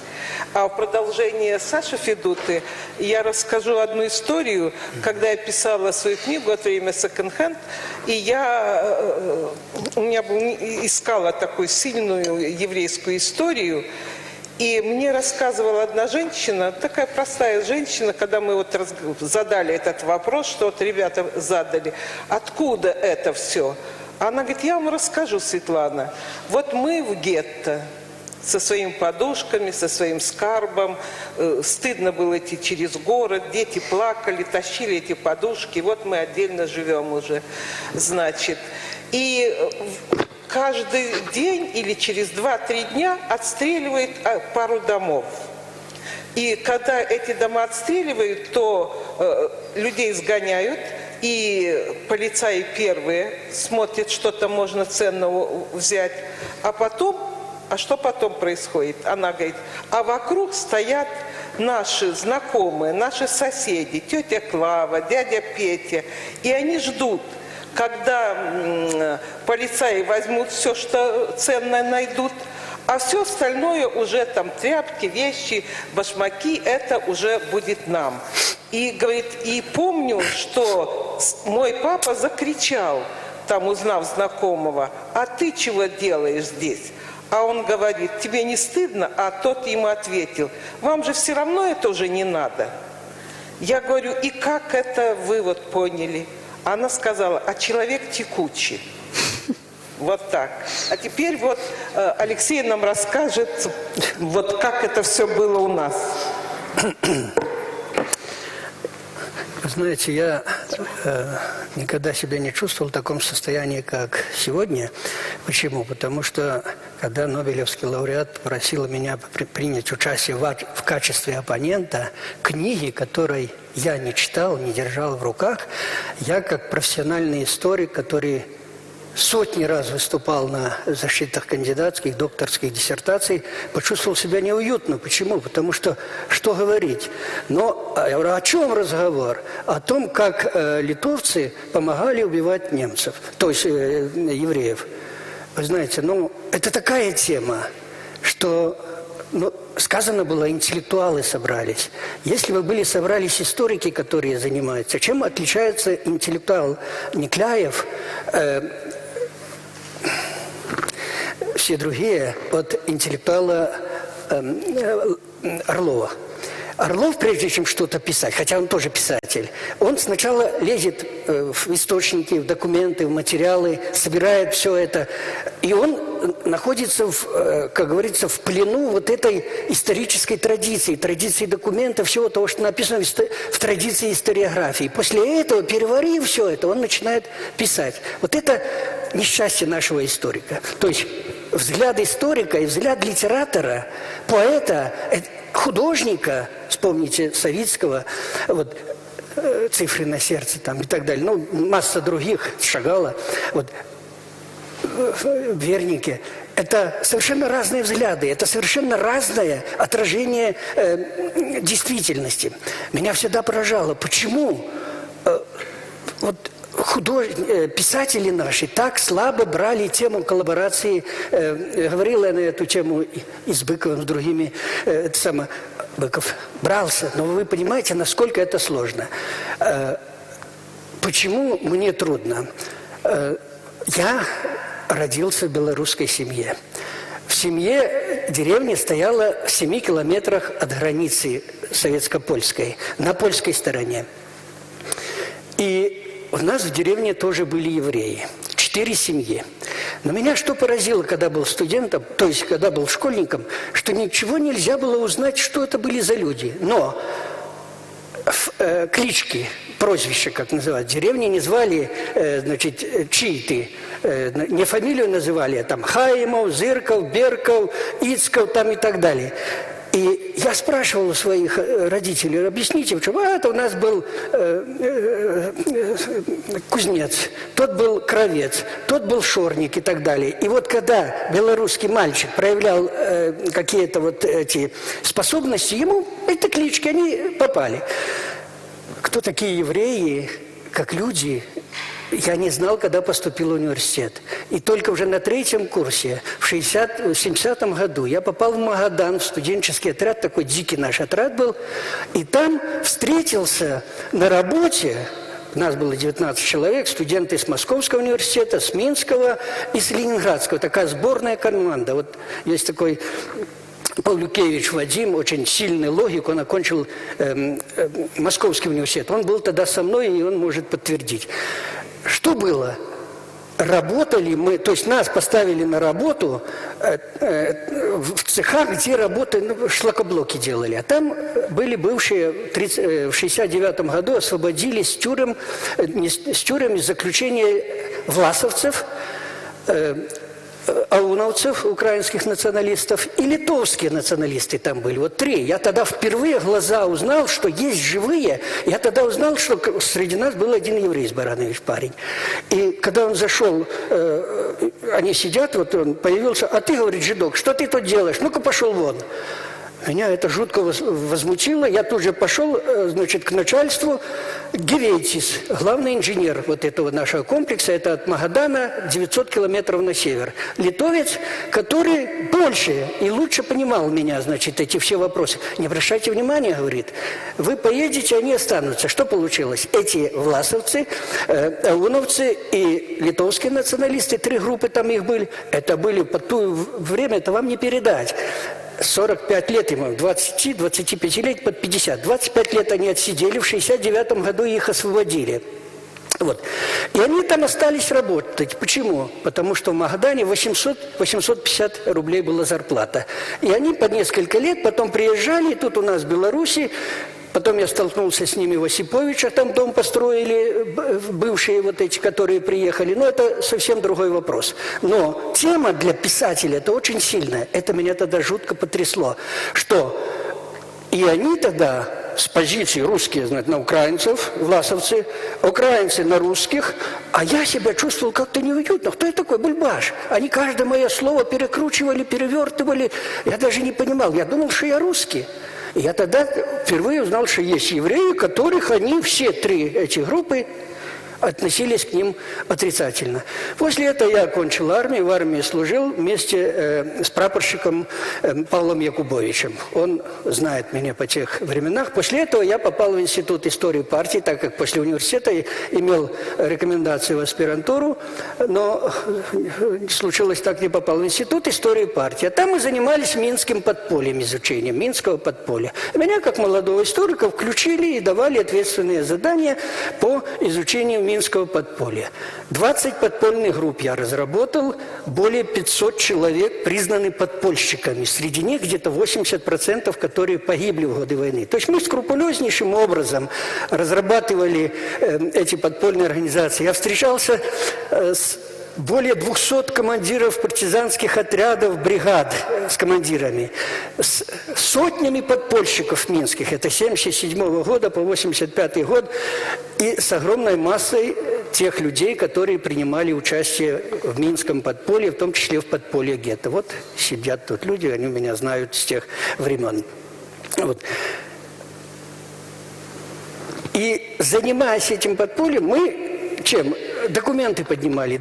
Прежде всего, порядок признания был такой, что человек принимал участие в подполье, надо, чтобы были в архивах какие-то сведения. У нас свыше 500 дел касается Минского подполья, специальный фонд есть. Это люди, которые с 1942 года выходили за линию фронта, их там в белорусском штабе партизанского движения собирали документы, документировали. Очень тщательно Москва, ну скажем так, условно, советская власть интересовалась тем, что было на оккупированной территории.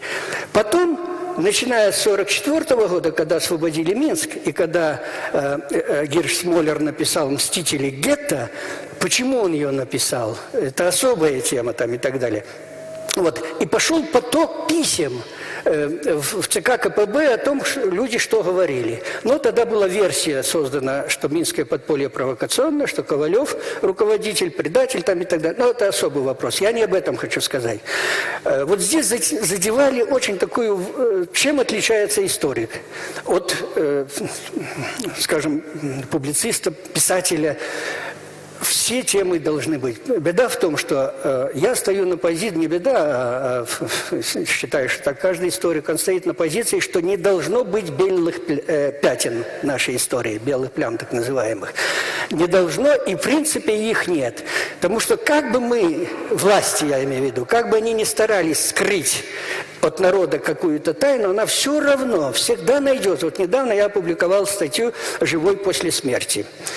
То есть собрал по архивных данных материалы, вот начиная с 1942 по 1947 год, которые в архиве отложились, что рассказы людей, которые выжили после того, как их расстреляли. Мать ребенка накрывала, мать убили, ребенок вылез. Или там парень вылез. Ну, даже в Хатыни, там же вот были, когда спасся. Целая категория людей. Я это считаю, что это как какой-то знак. Значит, вот первые, когда у нас были расстрелы, тоже люди многие выжили, и потом они рассказали. Но когда мы вот эту тему, конечно, мне трудно, скажем, оппонировать, как мне сказали, что я должен оппонировать, не читавший, но я понимаю, что не должно быть запретных тем. Эта тема должна иметь. Но она, тема, скажем, коллаборационизма, Холокоста, сегодня, так скажем, там партизанское движение, они всегда находились и в обществе, и со стороны властей под особым каким-то контролем. Конечно, война окончилась, естественно, победители всегда в любой войне победитель имеет право на свое истолкование истории. Поэтому мы находились, вот, допустим, 45-го года или 42-го, когда первые стали на Великой Отечественной войне, появились книжки, значит, в плену концепции той, которая власть сказала. И покуда эта власть была у власти, я имею в виду партийной, то, естественно, с определенных идеологических позиций это все скрывалось. Главная идея советской власти была в чем? Что мы все едины. Ведь самое страшное, что произошло в результате революции, скажем, Октябрьской 17-го года, когда были уничтожены сословия, когда был взят курс на ликвидацию, скажем, эксплуататорских так называемых классов, которые потом завершилось кулачество как класса там и так далее. То есть людям вбили потом церковь как таковую, скажем, ликвидировали, значит, сломали сознание людей.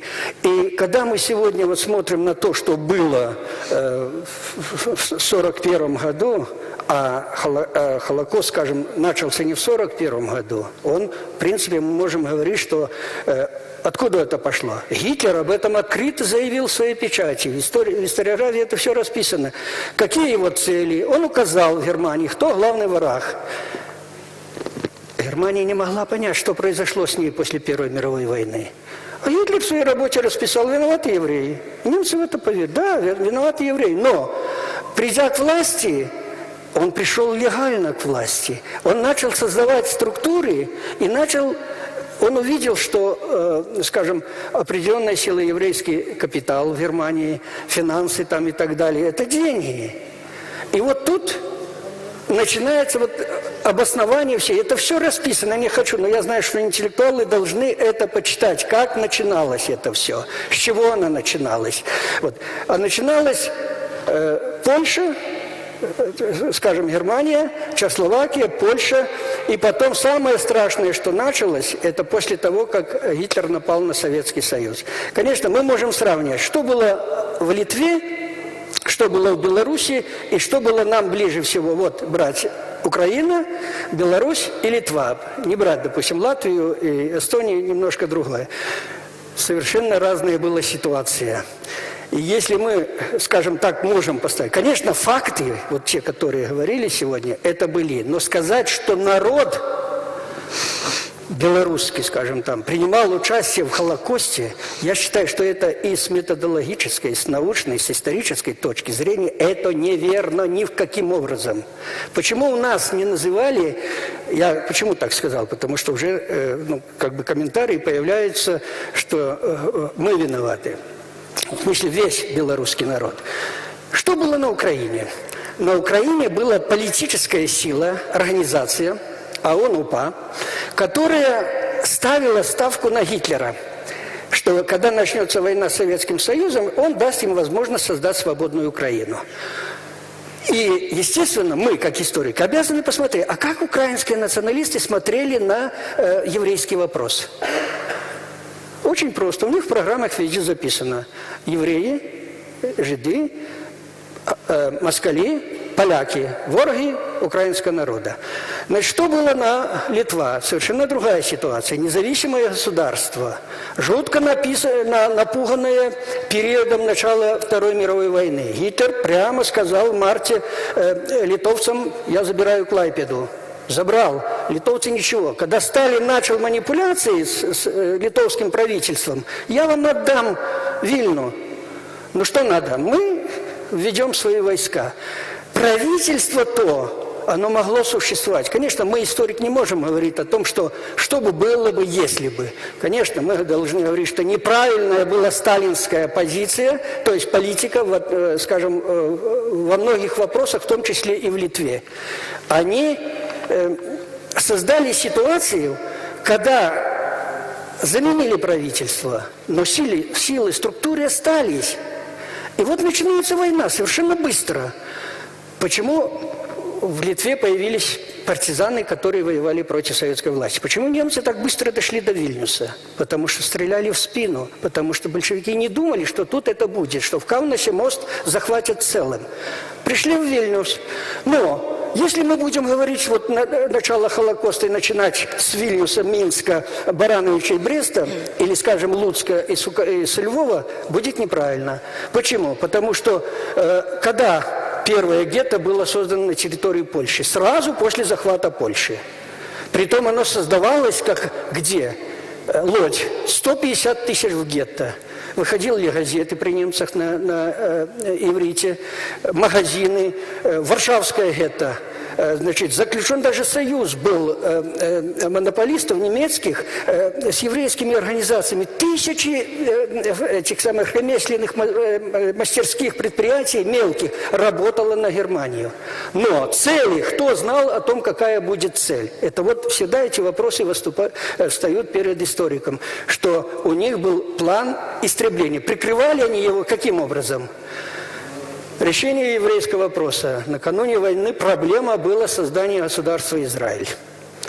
Немцы предлагали ехать в Палестину.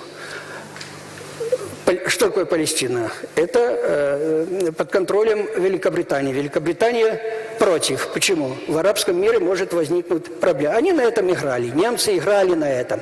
Поэтому, когда первые эшелоны направлялись в Польшу с Германии, а потом с Германии через Польшу, через Чехословакию сюда, к нам, в Минск, в Ригу, в Вильно, с немецкими так называемыми евреями, многие ехали. И сегодня в Германии показывают фильмы о том, как прощались, как провожали там и так далее. Профессура шла там чинно, даже под первые, я имею в виду первые. То есть это не выдавало, что это вас там расстреляют. Это якобы будет эвакуация вас, депортация вас в Палестину.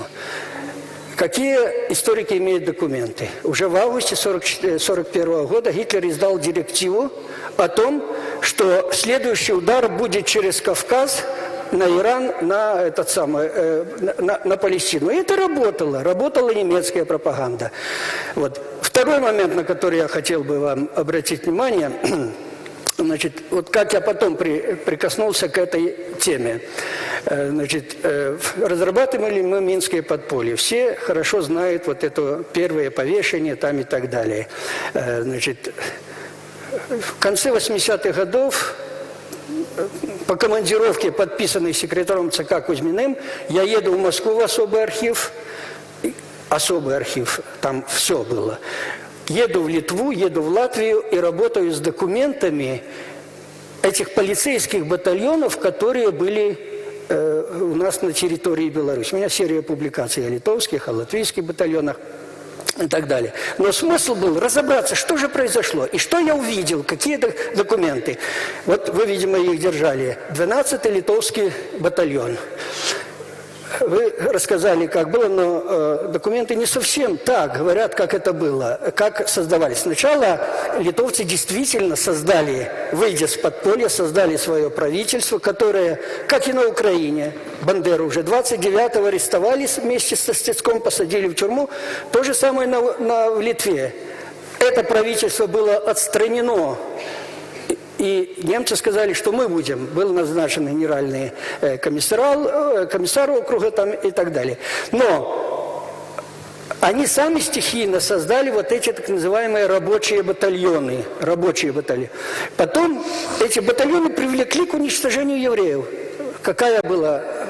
В Германии было четкое разделение функций. Ведомство Гиммлера, ведомство Геринга, Геббельса и Розенберга. Розенберг, ну, я думаю, сейчас вышли, наконец-то, его дневники опубликованные, обнаружены. Я думаю, что многие из вас уже держали эти документы в руках, дневники Розенберга, где он описывает порядок его назначения, какие перед ним проблемы были там и так далее, и всю борьбу. Смысл между этими ведомствами был вообще практика Гитлера. Значит, что каждое ведомство, оно, как это сказать, так это самое, другое ведомство не имело права вмешиваться в них. То есть оно как бы делало, вермахт это его задачи, СССД это их, и вот эти вопросы Холокоста, в общем плане, если так сказать, вот, они были ведомства Гиммлера, который разрабатывал планы. И у меня даже порой возникали такие сомнения, работая с документом, а знала ли гражданская администрация, скажем, в Остланде, на Украине, о том, какие планы на самом деле были перед СД стояли. Потому что специальные анзац-группы были созданы, которые шли, их главная задача была, в первую очередь, выявление коммунистов, выявление активистов, комиссаров. Под комиссаров попадали все, так сказать, в основном граждане еврейской национальности. Это те, которых без всякого суда, без следствия любой солдат мог расстрелять, которые эти люди попадали там и так далее. Вот. Следующий такой этап, который был... так вот, когда там я работал... Мне приходилось работать с документами вот этого 12-го литовского батальона. Что это за документы? Это в основном следственные дела и то, что удалось чекистам достать из архивов. Многие были архивы уничтожены, то есть эти материалы литовских националистов. Так вот, причина, почему 12-й литовский батальон был переброшен на территорию Белоруссии, заключалась в том, что многие... солдаты этого батальона, они начали дезертирство. И тогда Кубелявичус написал письмо о том, что необходимо что-то изменить. Надо отправить этот батальон с Литвы на другую территорию. Вот тогда их направляют так называемую командировку сюда, к нам в Минск. Вот. Условия в этих батальонах были каковы? Офицер год служить, солдат полгода. И если ты не будешь служить, тебя заберут на работу вплоть до выхода в Германию. Это все в документах прописано. Когда они приехали сюда 4 октября 1941 года в Минск, получилось так, что здесь их сразу всех, и уже в Кавнасе многие себя проявили при расстреле еврейского населения, а здесь придавалась команда СД, брался этот батальон, окружалась, допустим, Дзержинск, Койданово, все населенные пункты вокруг Минска, и проводились акции уничтожения. Сегодня первая рота окружает поселок, вторая прочесывает, третья вместе с немцами расстреливает. На завтра меняется. В 1991 году, я извиняюсь, что я так долго вам и нудно это все рассказываю, это все очень, как говорится, прошло через мою душу. В 1991 году меня пригласили в Шотландию для того, чтобы подготовить документы. Министерство юстиции, вы помните этот случай, арестовали командира роты этого батальона Гицевичуса, который... оказавшись во Франции, перешел на сторону союзников, имел награды и жил в Шотландии припеваючи. Но какие законы в Шотландии? Его не могли арестовать. Возбудили дело и вели. И вот, когда шотландские юристы говорили, что вот вы принимали участие в расстреле в Дзержинске. Действительно, немецкие документы есть, что 12-й литовский батальон принял. Он говорит, нет, я был в это время в госпитале лежать. И шотландская юстиция должна была доказать, что он не был в госпитале. Не он показывать. И вот эта волокита там долго шла. В конце концов, вы знаете, его не судили. Процесс тянулся, но в печати вот эти все случаи были. И он так и умер в этом самом. Дело не было доведено до конца. Я прошу прощения, волнуюсь очень, мысли сбиваются. Тут я написал кое-что, думал, потому что выстроить свое выступление каким образом? То ли это лекция, то ли это, скажем, рассуждение или впечатление историка. Я за то, что ни одна проблема у нас не должна быть не исследована. Только после этого мы действительно сможем написать историю, которая заслуживает, скажем, понимания той трагедии, которая была с человечеством в годы Второй мировой войны. Она была, конечно, и перед Второй мировой войной, продолжалась в определенной мере после Второй мировой войны. Но это все те вопросы, которые требуют серьезного такого и очень вдумчивого подхода. Были ли факты, допустим, того, о чем говорила уважаемый автор книги? Да, были. И у нас, и в Беларуси. Но чем отличается ситуация в Беларуси от Украины, я вот начинал, и у нас не было той силы, которая, как украинские националисты, считали, что вот они должны с помощью немцев, я имею в виду реальной силы, лица были определенные, но реальной силы не было. Значит, они не создали, скажем, организаций или структур, которые могли бы помогать. Поэтому в немецких документах того времени, 1941 года, удивление, что вот такое отношение у белорусов другое. И что я еще хочу сказать, что и то, что происходило в Латвии, в Литве, значит, это не только чистая инициатива литовцев или латышей, или украинцев. Немцы всячески стремились, и мы об этом не должны забывать. Почему? Потому что они всячески прятали вот свое. Они хотели сделать, чтобы это было делом не их, что не они виноваты, а вот это что, мы поддерживаем, вот они это сделали. И если мы посмотрим внимательно на документы, которые шли, а мне приходилось с ними работать, это так называемые сообщения из восточных областей, которые шли регулярно вот с июля 1941 года и все годы войны. И они сохранились в особом архиве, и мы имеем возможность их смотреть. Так вот, эти сообщения направлялись в 19 адресов. Я считаю, что это были определенные инструкции, как осуществлять. Почему? Потому что вот в 1941 году захватили территорию Беларуси, потом шли, это продолжалась потом практика. И не случайно, когда Гиммлер приехал сюда на спецпоезде Генрих Гиммлер в Барановичах, и уже в июле 1941 года он обсуждает с командирами Айнс-групп методику, тактику, как производить эти акции, чтобы, сам он, когда увидел, в каком состоянии находятся военнопленные в Дроздах, он чуть сознание не потерял, потому что он тоже был человек, при всем при том. Вот. И они рассуждают о том, что надо, чтобы вот это было гуманно. И вот дает совет. Беларусь – это болота. Давайте мы будем загонять в эти болота, чтобы они там, болото все скроет. И идут отчеты. Бригада СС попала на территории России в окружение, документы попали, и мы имеем возможность их читать. Идут отчеты о том, что в Турове, я пример несколько приведу, в Турове, вот они собрали, а Припять разлилась, там никакого болота нет, просто зыбкое место. Они под дулами пулеметов загнали туда людей, люди потонули, что дальше? Об этом я всем узнал уже в начале 2000 года, после защиты моей докторской диссертации. Значит, я поехал решил посмотреть вот эту операцию «Припятские болота».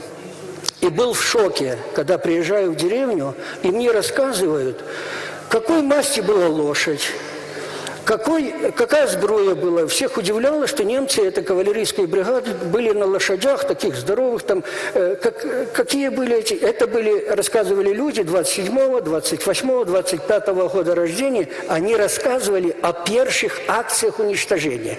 У нас в историографии это проходило, что пацифистская акция, то есть в тылу немцы к августу месяце уже заняли практически всю территорию Беларуси, но здесь, в районе Новогрудка, у нас две армии в окружении, 374 тысячи человек в окружении. И эти окруженцы бьются в разные направления, выйти, прорваться. И кавалерийская бригада СС ловит их по деревням, военнопленных в лагеря, но главная задача была эксперимент, как на территории Ивановского, Пинского, Ивацевичского района, вот я проехал по этим районам, потом по Столинскому, Туровскому, как это все проходило в первые эти дни. Не было у нас в литературе. Оказывается, батальон окружает несколько сельсоветов, дают команду всех взрослых мужчин. Ну, сначала выявляли, если там еврей был председатель колхоза или там завфинотделом, без разговора расстреливали и коммунистами и так далее. Всех взрослых мужчин. В том числе, ну, глубоких стариков не брали. Собирали в место, расстреливали, женщин оставляли. В другом месте и женщин, и детей. И это происходило в июле 44-го тура, я еще несколько раз переходил из рук в руки. Они приехали в мою родную деревню и сказали, значит, все, мужчины-евреи, повезем вас в Давыдгородок, в Столин. Женщины остаются. Дедушка уже мне рассказывал. Я, говорит, пришел, был кузнец. И сын у него кузнец. Но был парень, 25-26 лет, холостяк, очень сильно, он мог подкову развернуть. И он говорит ему, пускай спрячется, пускай убежит куда-нибудь. Отец встал на колени, начал молиться. Нет, сказал, это пришел наш час. Пускай будет, как будет. Я думаю, что даже в эту минуту, когда полицейские местные, а что за полицейские? Вот пришли, назначили. Перед этим весь актив арестовали, посадили, отвезли в Столин. А пацанов назначили полицейскими. Дали им 3 винтовки. И эти полицейские повезли. Но не доводя до Давыдгородка в Хиновску, их расстреляли. Потом приехали, забрали женщин и отвезли в Столин. Тактика. Рядом линия фронта, чтобы не знали, что расстреливают всех, что якобы только тех, которые могут сопротивляться. Вот эти все вопросы, конечно, у нас, ну, я хочу сказать, что историография, историческая часть расписана у нас довольно обстоятельно. Особенно много сделала за последние 20 лет историческая мастерская, опубликовала массу воспоминаний, документов там и так далее. В свою очередь, 2 моих аспиранта, это Розенблат и Еленская, с Бреста, сейчас Еленская в Пинске. Розенблат написал прекрасную кандидатскую диссертацию о Холокосте на территории Западной Беларуси. Масса его статей вышла в современной энциклопедии Холокоста. Я думаю, что вы все держали в руках энциклопедия Холокоста, вот, изданная в Москве, 1911 год, 2-е издание. Это прекрасная работа, которая показывает, что было, как проводился эта проблема решалась, скажем так, немцами на территории... Да? Да, там 1000 страниц, там очень мощные, там масса статей и так далее. Вот. И я почему хотел задать вопрос, значит, насколько вот то, что вы пишете, конечно, это все правда, потому что, ну, не могли люди выдумывать, я это авансом говорю, потому что историк, он не может авансом сделать рецензию, скажем, я не читал, а скажу. Были случаи, на меня написали кляузу в ВАК, генерал-лейтенанты, генералы там и так далее. Причем написали еще до того, как моя диссертация поступила в ВАК. Потом проходит время, мы стоим на этом самом, на каком-то вот такой встрече. Генерал-лейтенант подходит ко мне, но я знаю, что он подписал. Я говорю, а как, почему вы подписали? А он говорит, вы знаете что, Залесский, я его очень уважаю, я согласен с его точкой зрения. Он мне сказал, что это так. Я говорю, вы понимаете, вот какая разница между вами и нами? Мы уже не так воспитаны, что вот можем подписать, а это было явление. Явление было то, что в 30-е годы доносы, и это поощрялось. Эти доносы были не явление белорусское или литовское. В Германии еще и после войны, может быть и в настоящее время, считается не зазорным, если кто-то что-то увидел, позвонил в полицию и так далее. Все эти факторы, ну и прежде всего то, что вот репрессии, потом ликвидация, то есть разделение людей по классовому принципу, то есть общество как бы готовилось, но... Что я хочу сказать? Почему все-таки ситуация у нас в Беларуси была несколько иначе? И документы об этом говорят, и и встречи, особенно встречи мои с живыми людьми за все это время. И прекраснейшую работу историческая мастерская, кажется, издала о белорусах-праведниках. Я ничего не хочу сказать. Если вы не читали этой работы, там кратенькая информация о том, за что дали тому или иному человеку звание праведника. Ведь что получалось? Немцы и наше все население в Литве и в Беларуси, на Украине приучали, что власть надо уважать. То есть, если власть говорит, что вывешивается какой-то приказ, то люди обязаны были, особенно если приказ, что последует расстрел. Что сделали немцы на территории Советского Союза? В Польше не было повешений, в Германии не было повешений. Вешали только у нас. В советское время у нас тоже не было повешений. Советский Союз отменил эту меру. Брали ночью, приезжали там и так далее. И естественно, что народ сначала встретил немцев, как обычно, потому что в исторической памяти, я хочу, чтобы мы, интеллектуалы, это прорабатывали в голове, в исторической памяти народа большей части Беларуси была память о немецкой оккупации 15-18 годов, которая в корне отличалась. И я понимаю, меня заболтали. Это все говорит о том, что тема настолько велика, что какой бы мы вопрос ни брали, и если с точки зрения историка смотреть на это, то каждый свой тезис мы должны подтверждать документом, мы должны, так сказать, смотреть его в связи с другими, и если мы смотрим, почему было это, значит, мы должны на основании каких документов это осуществлялось. Хорошо. Какая отчетность там и так далее. Да.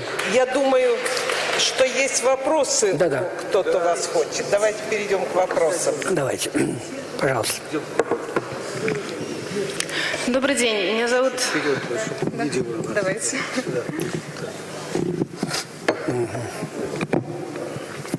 Меня зовут Вероника Завьялова, я занимаюсь защитой прав женщин в беременности и родах. Вы знаете, я очень ярко вспомнила момент, как в старших классах школы я прочитала книгу «Цинковые мальчики». Я была очень впечатлена теми свидетельствами жизни, смерти и всех переживаний, которые с этим были связаны. После этого я взялась писать реферат по истории, и я не решилась рассказывать об этой книге. Я закопалась в учебниках истории, начала искать там какие-то, то, что фактически, я считала, относилось к истории, и все мое впечатление, интерес и от этой темы пропало. Она угасла, и перестали существовать эти люди, перестали существовать то, что меня так, не знаю, впечатлило и вдохновило. Мы слышали здесь от Руты о свидетельствах ненависти, страха, насилия. Мы слышали от Григория о праведниках мира и о тех неназванных от Владимира Никляева, которые свидетельство любви и сочувствия. Я хочу спросить, не являются ли действительно наши чувства единственной правдой, наши чувства и переживания? Рождение, жизнь, смерть и все, что с этим связано. Не будет ли следующим шагом, я не знаю, исследовать природу любви и природу сочувствия человека? И, может быть, вот именно в этих чувствах и переживаниях и связана настоящая история. Она там, она в этом.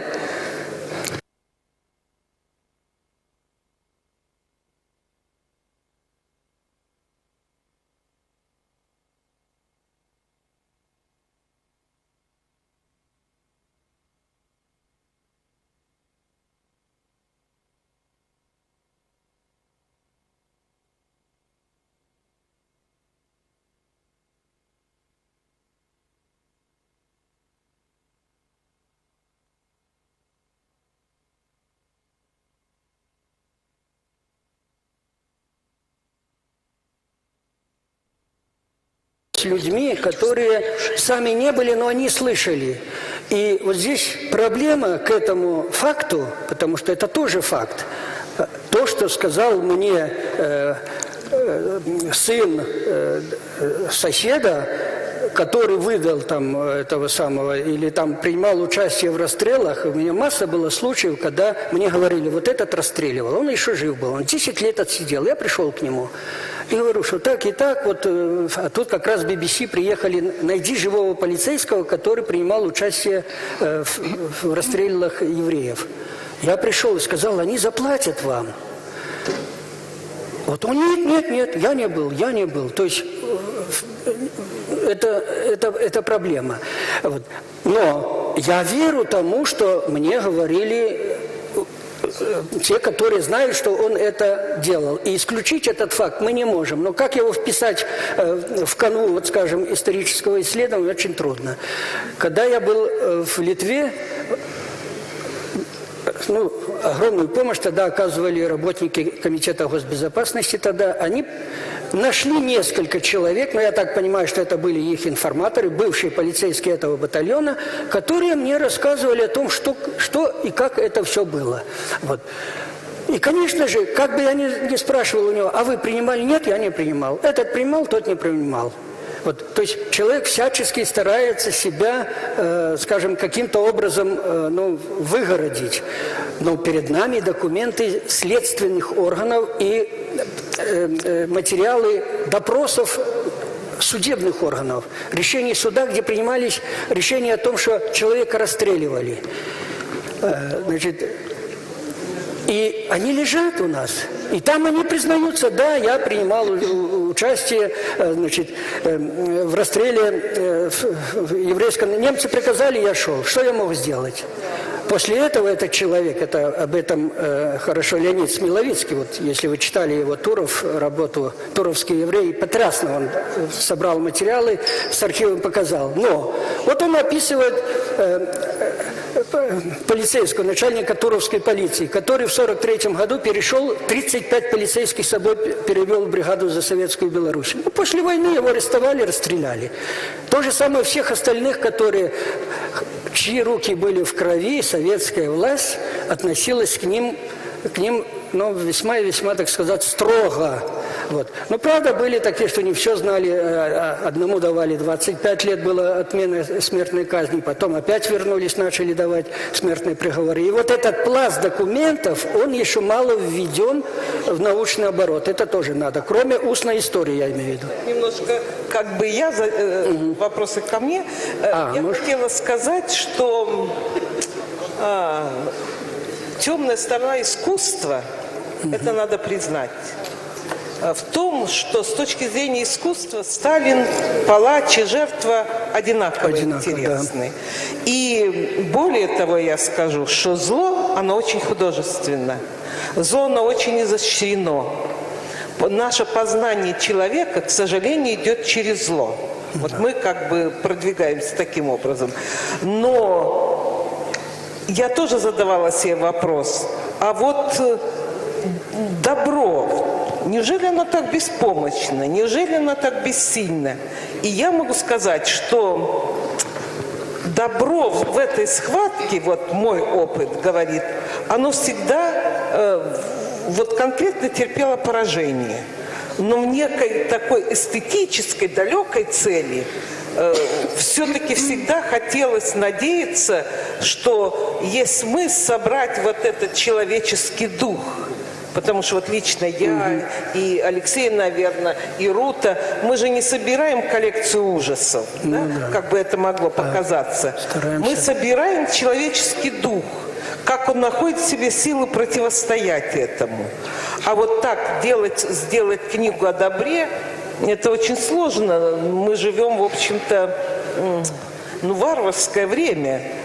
Война, революция, убить человека из-за убеждений или из-за того, что у него не те глаза, это нормально. И поэтому сделать книгу о добре, я не представляю. Она может быть добро, может быть частью схватки со злом. Может, трудно что-то сказать. Я добавлю только... Я хотела бы уточнить, спросить, не уравновесит ли или не даст ли какую-то надежду? Все-таки свидетельство любви, сочувствия и... Вы знаете, я очень коротко скажу, зачем я написала эту книгу, зачем она такая страшная. Я хотела, чтобы народ стал плакать. Когда когда литовская женщина обыкновенная, которую там учили, что там евреи там кровь кладут в мацу, когда она прочитает, как отец обнимал ребенка, и когда убили первого отца, чтобы он не видел, вы знаете, сколько женщин плакали? Вот это чувство, разбудить чувства, они будут...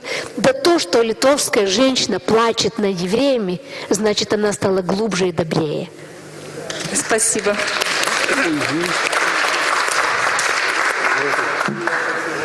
Спасибо. Спасибо. Спасибо. Спасибо большое. Меня зовут Юрий Грулев, я режиссер документального кино «Беларусьфильма». У меня вопрос к оппоненту, да? Это вопрос к вам как к историку. Вот вы упомянули имя Смолера. Ну, не сказали, Смолер был прав со своей книгой или нет? Дело в том, что не то слово, что прав. Это был своеобразный в ту пору подвиг. Дело в том, что я имел возможность в архиве поднять материалы, ведь Смолер начал свою книгу писать, еще находясь в партизанском отряде. Масса людей к нему давала, приходила, объясняла там и так далее. И после освобождения Беларуси была создана специальная группа, Хася Менделевна Пруслина входила в нее там и так далее. Они проводили опросы, записывали там и так далее эти воспоминания. Он, конечно, не все включил в эту книгу, первое издание. Да. У меня вопрос попутный. Почему государство, наше государство, не извинилось перед Смолером, которого мешали с землей вот тогда, когда по рукам ходила ксерокопия? Я сам читал эту книгу в 60-м году, ксерокопии. Почему государство не извинилось перед ним? Какая книга ходила? Смолера «Мстители и гетто». Не, это не это. По рукам ходила книга «Кто вы, товарищ Сидоров», я так понимаю. Не, минуточку. Я вот знаю, что лежало у меня в руках. Не надо мне говорить. Ясно. И государство не извинилось. Следующий вопрос. Вот командиры партизанских... Но это не вопрос не ко мне. Я не есть государство. Никогда не был. А ваше мнение какое? Ваше мнение, что это правильно писал же Смолер? Вы знаете, конечно, правильно. Да. А что неправильно он писал? Первые книжки особенно. Я говорю о книжке. Я хочу сказать о государственном антисемитизме, который присутствовал у нас очень долгие годы. Вот все командиры партизанских соединений, заслуженно, наверное, в первую очередь Петр Миронович, получили звание Героя Советского Союза за партизанскую деятельность. Только один отряд партизанский не получил вообще никакой награды. Отряд братьев Бельских. Отряд еврейский, партизанский отряд братьев Бельских. Очень долгое время на яму вообще было тяжело ходить. Я понимаю, да. Трудно ходить. И 3 полковника, советских боевых полковника, отвоевали эту яму, привели ее в порядок и были исключены из партии, лишены воинских пенсий, лишены... Это кто сделал? Я думаю, что тут люди читали. Леонид Смиловицкий написал прекрасную работу о том, как еврейские организации, отдельные евреи после войны ходили по местам уничтожения и ставили за свои деньги, ставили памятники. И их после этого арестовывали, ссылали в Сибирь. Это правда история, так оно было. Вот. И... Почему мы сегодня до сих пор не извиняемся перед этими людьми? Вот почему? Какое? Я считаю, что мы? Кто мы? Мы сегодня Республика Беларусь, если даже представить, что я представляю ОР. Я не представляю Советский Союз. Конечно, должны были, скажем, извиниться, с точки зрения нашего, как чисто человеческого. Но дело в том, что ведь что такое Советский Союз? Советский Союз, он дал идею, он взял власть в руки, большевики взяли за основу марксизм. Они сломали устойчивый стереотип, и масса евреев поддержала эту идею. Они считали, что идеи, которые противовес были, это идеи бундовцев, Рабочая партия, полиция, все низких организаций, что им с ними не по пути. Поэтому они были активными проводниками советской политики. тоже должны быть, наверное, какие-то извинения, если нам по большому такому счету. Нам надо разобраться в сущности вот этого советского строя. Когда мы разберемся в нем, мы тогда видим, что было в это время в Германии, а что было в это время в Англии, в Соединенных Штатах Америки. Почему такое? В 90-м году я был в Киеве на конференции, где приехали молодые сионисты. Я тогда не было еще у нас принято говорить, что есть сионистские организации, которые огромный вклад внесли перед войной в развитие. Вот. И они выступают, и англичанин обвинял правительство Англии, Соединенных Штатов Америки, что они знали о том, что творилось на территории Советского Союза, но только в декабре 1941 года по обращению Москвы начали принимать какие-то меры. Это все надо исследовать, и все это надо сказать, вот, что все это было. Но я что хочу сказать? Что вот, может быть, я крамольную вещь скажу, но то, что вот еврейские организации после войны проводят работу по изучению Холокоста, по преследованию нацистских преступников. Вот это, на мой взгляд, уже давным-давно, если бы не было этой работы, мы вообще боялись бы что-нибудь говорить о Второй мировой войне и о том, кто на кого напал и так далее, если бы чуть-чуть другая была политика со стороны Германии. Сегодня совершенно другая ситуация. Германия изменилась, Германия, им стало ясно, что тот путь, которым они шли, это никуда. Они сегодня работают другими методами. Да, пускай. Да. Добрый день, меня зовут Браточка Алексей, историк, и тоже вот интересуюсь памятью о Холокосте в Беларуси в том числе. И у меня как бы такое рассуждение о том, что мы в Беларуси, как и в Литве, насколько я понимаю, имеем такой феномен параллельных памятей, да, то есть память еврейской общины – это отдельная память, а память, как бы, ну, условно, белорусов, то есть очень надо осторожно пользоваться этими этническими определениями, да, потому что это сразу ставит всех в такую защитную или оборонительную позицию. И память, как бы, белорусов отдельно. И это видно в литературе. Например, в музеях, то есть, например, в музее Великой Отечественной войны экспозиция о Холокосте, небольшая очень экспозиция, появилась только в 2014 году. Диссертации, которые вы перечисляли, в частности, диссертация Розенблата и его коллеги, она была защищена в начале 2000-х, а после этого было защищено максимум 3 диссертации, если я не ошибаюсь, и не больше, с начала 2000-х. Одна из них по истории Минского гетто дважды была зарублена ВАКом непосредственно. И те имена историков, которые называли, например, Леонид Смиловицкий, он работает в Израиле. Да? Я знаю, но это наш. Да, ну понятно, он наш, но он там наш. И вот у меня вопрос. И я сегодня был на Яме, да, и на этом митинге присутствовал посол Израиля, но не было никаких вообще официальных представителей от Беларуси и от города. И вот у меня такой вопрос к вам, вот как историку, с учетом того, что в школьных курсах это практически не упоминается, в вузовских курсах тоже этому мало уделяют внимания.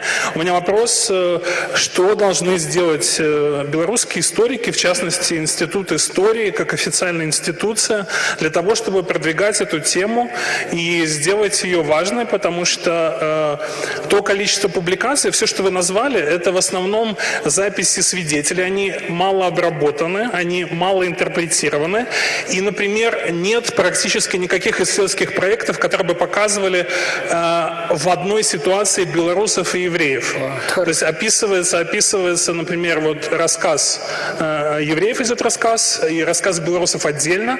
Когда я участвовал в устном проекте по истории в Бобруйске, люди, которые удалось бежать, потом вернуться, они рассказывали, как те, кто остались в Бобруйске во время оккупации, белорусы, например, возвращали их вещи. Да? То есть вот различные такие вещи, понимаете, у нас очень мало проектов, за исключением, может быть, деятельности там Белорусского архива устной истории, там был один из проектов, где они изучали, задавали вопрос белорусам о том, как они относятся к тому, что происходило с еврейским населением, почему убивали, как убивали и что вот, да. Ну и плюс еще речь идет очень важная о мемориализации вот этих мест памяти, потому что большинство убийств проводилось все-таки там, в зоне доступности, как в Литве. Да? Однако эти места плохо обозначены, и они обозначаются, с одной стороны, при помощи еврейских организаций из-за рубежа, с другой стороны, иногда в этом участвуют государственные структуры, как мы видели, например, там в городке там, или еще в каких-то местах. Что надо сделать конкретно для того, чтобы эта работа была системной, и что могут сделать непосредственно историки, институты истории для того, чтобы продвигать эту тему. Спасибо. Спасибо за вопрос. Вы задали очень важный, очень сложный и очень, так сказать, вопрос актуальный во всех отношениях. Я вам хочу сказать, что в Беларуси было уничтожено 800 тысяч военнопленных. У нас могилы. В могиле мы написано 800 человек лежит. Мы знаем 40. Это проблема, которую надо в глобальном плане решать. Не должно быть такого, чтобы человек погиб в годы Великой Отечественной войны или Второй мировой войны, и он не был обозначен. То есть мы должны иметь список всех погибших, всех, без исключения белорусов, русских, жителей Беларуси, погибших на территории Беларуси. Это огромнейшая работа. Что касается изучения темы Холокоста. Вы понимаете как? В 90-м году я встречался там же в Киеве с Ицхаком Арадом. Кто постарше знает, это бывший советский генерал, переехал туда, он был в Яд Вашеме руководителем. И я предложил, говорю, давайте мы создадим, пока есть вот такая возможность, создадим отдельный авторский коллектив Яд Вашем или Университет Израиля, Академия наук и университеты наши, создадим авторскую группу и подготовим работу. Но вы же понимаете, что такое уже с 90-го года началось, когда эта тема открыта. Что такое поехать в архив в Москву, в Варшаву или в Вильнюс сегодня любому нашему исследователю? Это проблема. Поэтому, правильно вы сказали, проект финансируется. Тема очень актуальна. Я считаю, что объективную историю того, что было в годы Второй мировой войны, мы можем написать полезную историю, только усилиями белорусских, израильских, украинских, литовских историй. Но это слишком такая проблема. Если вот мы возьмем регион какой-то один, польских там и так далее. Но для начала надо написать белорусских и израильских историков, чтобы точки зрения, потому что сегодня Яд Вашем – это хранилище... Извините, можно я вам прооппонирую? Да. Вы знаете, вот пока вот историки, которые учились там в высших партийных и разных институтах, обо всем 30 лет говорят, что проблема, сложно, нужно. Вот обыкновенно баба с улицы, вот как я. Я взяла и за 1500 евро, даже бесплатно, я сделала свою работу. Просто нужно делать, пока все люди не умерли. Это правильно. И понимаете, что должен быть какой-то толчок. Вот лауреат Нобелевской премии. Толчок внутри у человека. Я думаю, что даже сидящие в этом зале не все понимают до конца, что сделал этот человек. Понимаете, она взяла те темы в период, когда все ломалось, когда все шло в тартарары. Ведь что такое развал Советского Союза? Это не сравнишь с революцией 17 года.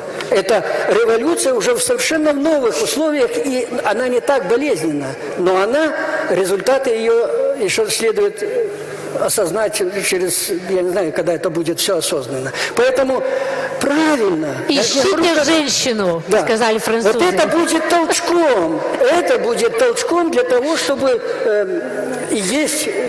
Это не обязательно завтра начнут заниматься. Может, через 10 лет или через 20. Пожалуйста. У меня буквально краткие ремарки. Может, они даже прозвучат как вопросы. У меня такое сложилось ощущение. Мы присутствуем сейчас на вечере смелых женщин, которые сумели сенсибилизировать общество, и рядом присутствовали мужчины, историки, прежде всего, которые не смогли это сделать. И меня поразила ваша история, где вам в парк носили, я сам сам историк. Александр Долговский, представляю историческую мастерскую, которая в каком-то степени сегодня выступала алиби для Академии наук, потому что в ней что-то происходит касательно историзации Холокоста, хотя это можно смотреть критически тоже.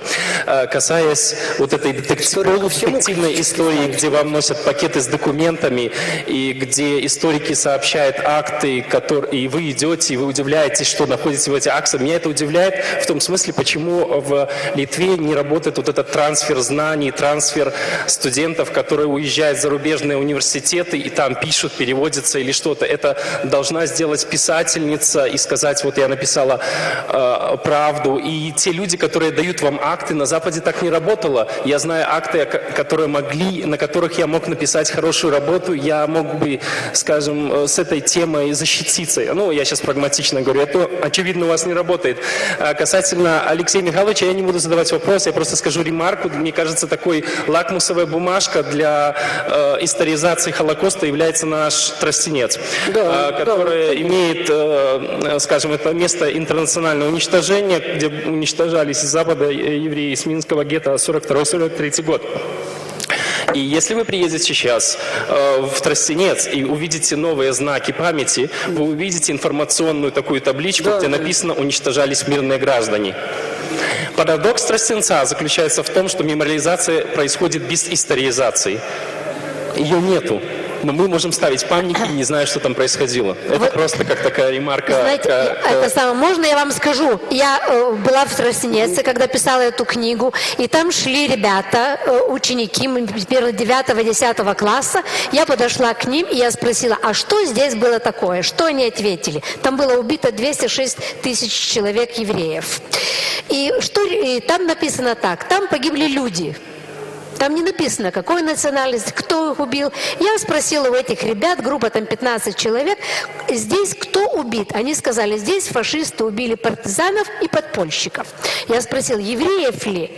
Нет, сказали, наших, белорусских. Я спросила, а почему они их убили?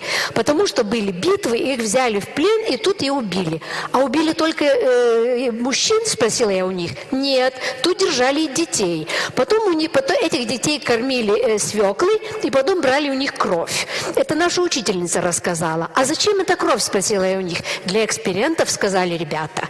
И потом спросили, а откуда вы? Я говорю, из Литвы. Говорит, наверное, там круто у вас, да? Я думаю, я прокомментирую. Про свеклу и про эдукацию в Беларуси. Буквально к этому. На самом деле местные жители, которые там жили и живут, часть уехала, потому что там была коррупционная деревня. Они знали, что там было. У них их память в конфликте с официальным нарративом.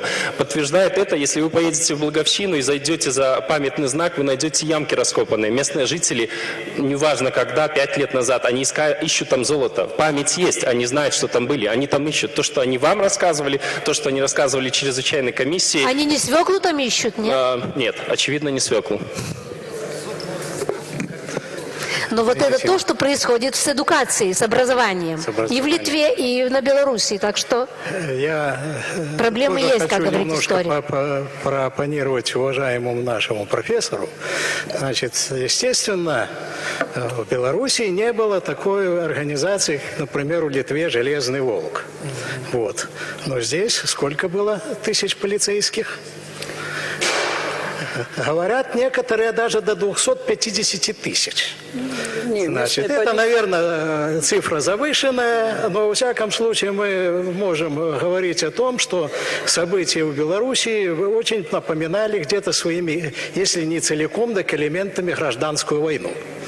И тот, кто хотел, значит, страдал тяжелой юдофобией или хотел пограбить, очень часто шел просто в полицию, а это чем не организация, извините меня. Вот. У нас, наверное, нету такого, я, во всяком случае, не знаю факта, чтобы школьники ходили там или стреляли евреев. Но в мире, где был погром 42 года такого же, эти школьники вместе с папами и мамами ходили и показывали, где прячутся эти самые евреи. Такое тоже было. И вообще, если смотреть в больших масштабах, значит, ну, естественно, где-то черта оседлости была, там больше таких фактов. Но не замазались вообще-то в войну в Холокосте, наверное, только албанцы. И то только потому, что было там 2000 человек, евреев, вместе с беженцами. Ну, я извиняюсь, может, я некорректно может, там более такое толерантное население, значит, это самое. И, понимаете, это ж какое-то моровое явление было вдруг, неожиданно, откуда-то. Вот мы 25-го будем отмечать День воли, БНР организовывала. Это ж, значит, когда происходил съезд, когда, значит, делегация Минского еврейского кагала благодарила белорусов за то, что тут не было таких жутких этих самых погромов и еще чего. Что изменилось вот за этот период? Не только у нас, но во всей Европе. Там, где был гитлеровская оккупация, там, где были, значит, эти самые, я уже не говорю о союзников типа Венгрии, там обязательно были эти погромы. И перед чем мы сегодня стоим? Вот еще очень важный вопрос такой, понимаете? Сейчас это великое переселение народов в Европу. Война нас будем называть своими именами, значит, это самое российско-украинское. Еще что-то. Мы что, опять стоим на грани вот этого какого-то Холокоста? Ну, Холокост это же не обязательно, это можно какой-то только еврейской национальности. Например, был цыганский Холокост. Значит, и вот тут рассказывали про кости в Литве, как там человек, ну, той же цивилизованной вроде Чехии на месте расстрелов цыган свиноводческий комплекс огромный. Понимаете? То есть, то ли это не рефлексировано, я уже немножко не в прошлое, а в будущее. Чего же нам ждать в этой вот ситуации, которая опять создается, складывается? Достаточно ли вот этих прививок, ну, литераторов? Возможно, вашу книгу еще издадут, переведут, я жду другие языки. Там эта прививка, это не только литовское явление. Но к чему мы вообще-то приходим? Вот. Ну, я думаю, это даже не вопрос. Я что хочу сказать.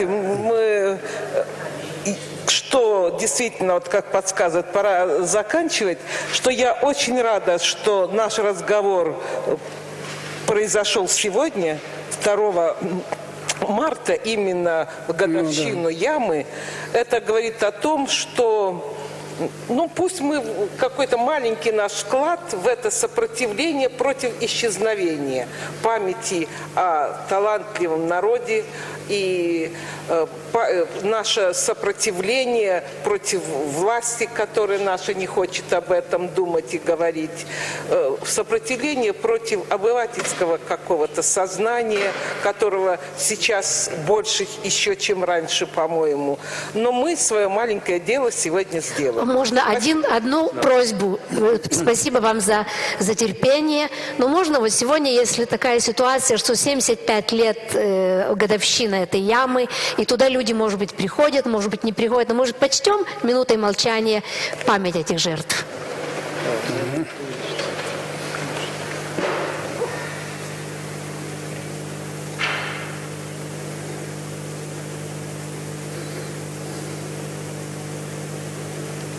Спасибо большое. Спасибо нашим. Спасибо. Спасибо. Хотел сказать, есть очень много чего. По сути, на самом деле. Очень много было не по сути. На мой взгляд.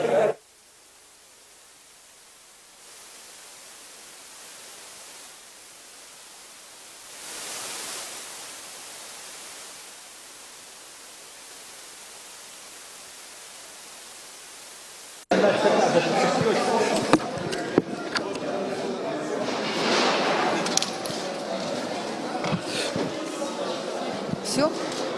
Завершаем, да? Что?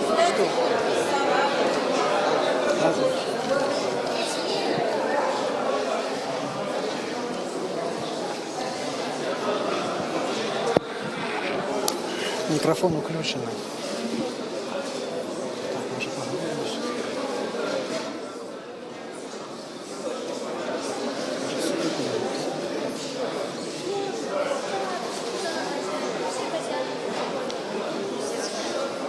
Ну, вось больш за 2,5 гадзіны доўжылася дыскусія, у якой удзельнічалі Светлана Алексеевич, наша нобелеўская лаўрэатка, гостя інтэлектуальнага клубу літоўская пісьменніца Рута Ванагайта, якая напісала кнігу «Нашы» пра тое, як літоўцы знішчалі габрэяў, і доктар гістарычных навук, прафесар, беларускі даследчык Алексей Литвин. Вы чули, что тут была такая довольно сур'ёзная, даволі такая спрэчная дыскусія, вельмі такая вялікая цікавасць у людзей да гэтай тэмы. І вось сведчанне пра тое, і поўная заля, і, канешне, вот сапраўды цікавы і змястоўны такі атрымаўся вот дыскурс. Я вось бачу, што зараз нашу госцю літоўскую абступілі слухачы прысутныя. Как правильно сказали, это чувство достучаться до человеческого. Ну, все искусство прострадания. Да. А скажите, пожалуйста, у вас первоначально был тираж 2000, да? Да. А потом сколько было? А потом уже сдавали сейчас 19 тысяч. Эти 2000 они купили как раз именно потому, что эту книгу 2000 раскупили за 48 часов. И тогда они очухались, говорят, о, это коммерческий успех, и стали сдавать. Я думаю, люди говорят, что люди не являются смелыми. Те, которые называются смелыми, у них просто недостаточная фантазия. Я просто не думала, что что-то может произойти. А потом приезжаю домой, я смотрю, что я боюсь из машины выйти, а вдруг кто-то стоит. Ну вот было такое. Или что с моими детьми что-то случилось. Но ничего не случилось. Слава Богу, есть интернет. Все выливаются в интернете и себе спокойно спят. До физического насилия не доходило, слава Богу? Нет, уже все. Спасибо вам большое. Скажите, пожалуйста, это белорусская служба «Радио Свобода». Вот вы ожидали, что в Беларуси будет такой интерес к вашей книге? Да я не знаю, как выражается этот интерес, что люди пришли на встречу. Ну вот я прочитала, что вы не хотели давать когда-то интервью российским журналистам. Да, потому что я знаю, что это можно, ну, как сказать, Первый канал, он сразу будет это использовать для каких-то политических целей. Я буду как будто, я сказала, что все литовцы нацисты или что такое. Нет, вот этого не хотела. Это внутреннее дело Литвы, в принципе. Это нам нужно было. И эта книга будет переведена, не будет. Литва получила свой урок. Я достучалась до чувств многих литовцев. Это очень важно. Знаете, я вот вчера готовила, как вам сказать, такие материалы в преддверии вашей встречи и разговаривала с белорусскими исследователями, с нашим профессором Эммануилом Иоффе, который занимается темой Холокоста. И вот он сказал такую очень печальную фразу, что у нас до сих пор на первом месте тема героизма, а потом уже историческая вот эта правда. Потому что она очень жестокая. Такая. Вы знаете, это для любого народа. Любой народ хочет видеть себя или жертвой, или героями. Это нормально. И он, в общем-то, высказал такую очень мысль, что вот вряд ли эта тема сейчас в Беларуси, вот у нас вряд ли появится вот такая книга. И, кстати, вот приводил историк пример, действительно были проблемы с защитой диссертаций на эту тему. Действительно, все не так. КГБ архивы ведь закрыты. Да. Я пыталась пойти... То, что открыто сейчас в Литве, любой может прочитать любое дело, любой допрос. В Беларуси ты этого не можешь делать. Нет. Все КГБ закрыто. И, конечно, печально. Как же ты книгу напишешь, если ты материал не можешь достать? Вот вы говорили о школьниках в Тростенце. То же самое в учебниках истории практически тема отсутствует. Но в Литве то же самое. поверхностно. И вот только в 2014 году в музее появился маленький стенд музея истории Великой Отечественной Ну вот войны. видите, значит, у нас чуть-чуть лучше. У нас историки, по крайней мере, могут работать. Наши историки после этой книги, они спросили у меня, как можно добраться до архивов, до КГБ архивов в Беларуси, потому что мы хотели исследовать дела литовцев, которые там участвовали. Я говорю, нет возможности. Никак. Вот я смотрю, и тут интересы к Светлане. Спасибо вам большое. Что у вас решается? 8 марта прилетает Оля. И уже все будет Ну, дальше, да, будем информировать. Светлана, в двух словах. Я наберу, да? В двух словах. Вот третье заседание клуба, более 2,5 часов. Ожидали вы такой интерес у белорусов к нашей гости из Литвы, к литовской писательнице? Ну, вы знаете, поскольку вот я исхожу всегда из того, и когда книги пишу, и когда вот любое дело делаю, как этот клуб, что когда мне интересно, вот я ищу то, что мне интересно, и я думаю, это интересно другим людям. Вот мне кажется, что сегодня вот эта тема памяти, антисемитизма, она всплывает опять. Я вот была в России, я это чувствовала, и в других местах. Почему-то это всегда вот какой-то такой темной пеной, которая говорит, в общем-то, о будущих каких-то проблемах, с которыми мы, видно, скоро столкнемся. Скажите, пожалуйста, поделитесь вот секретом.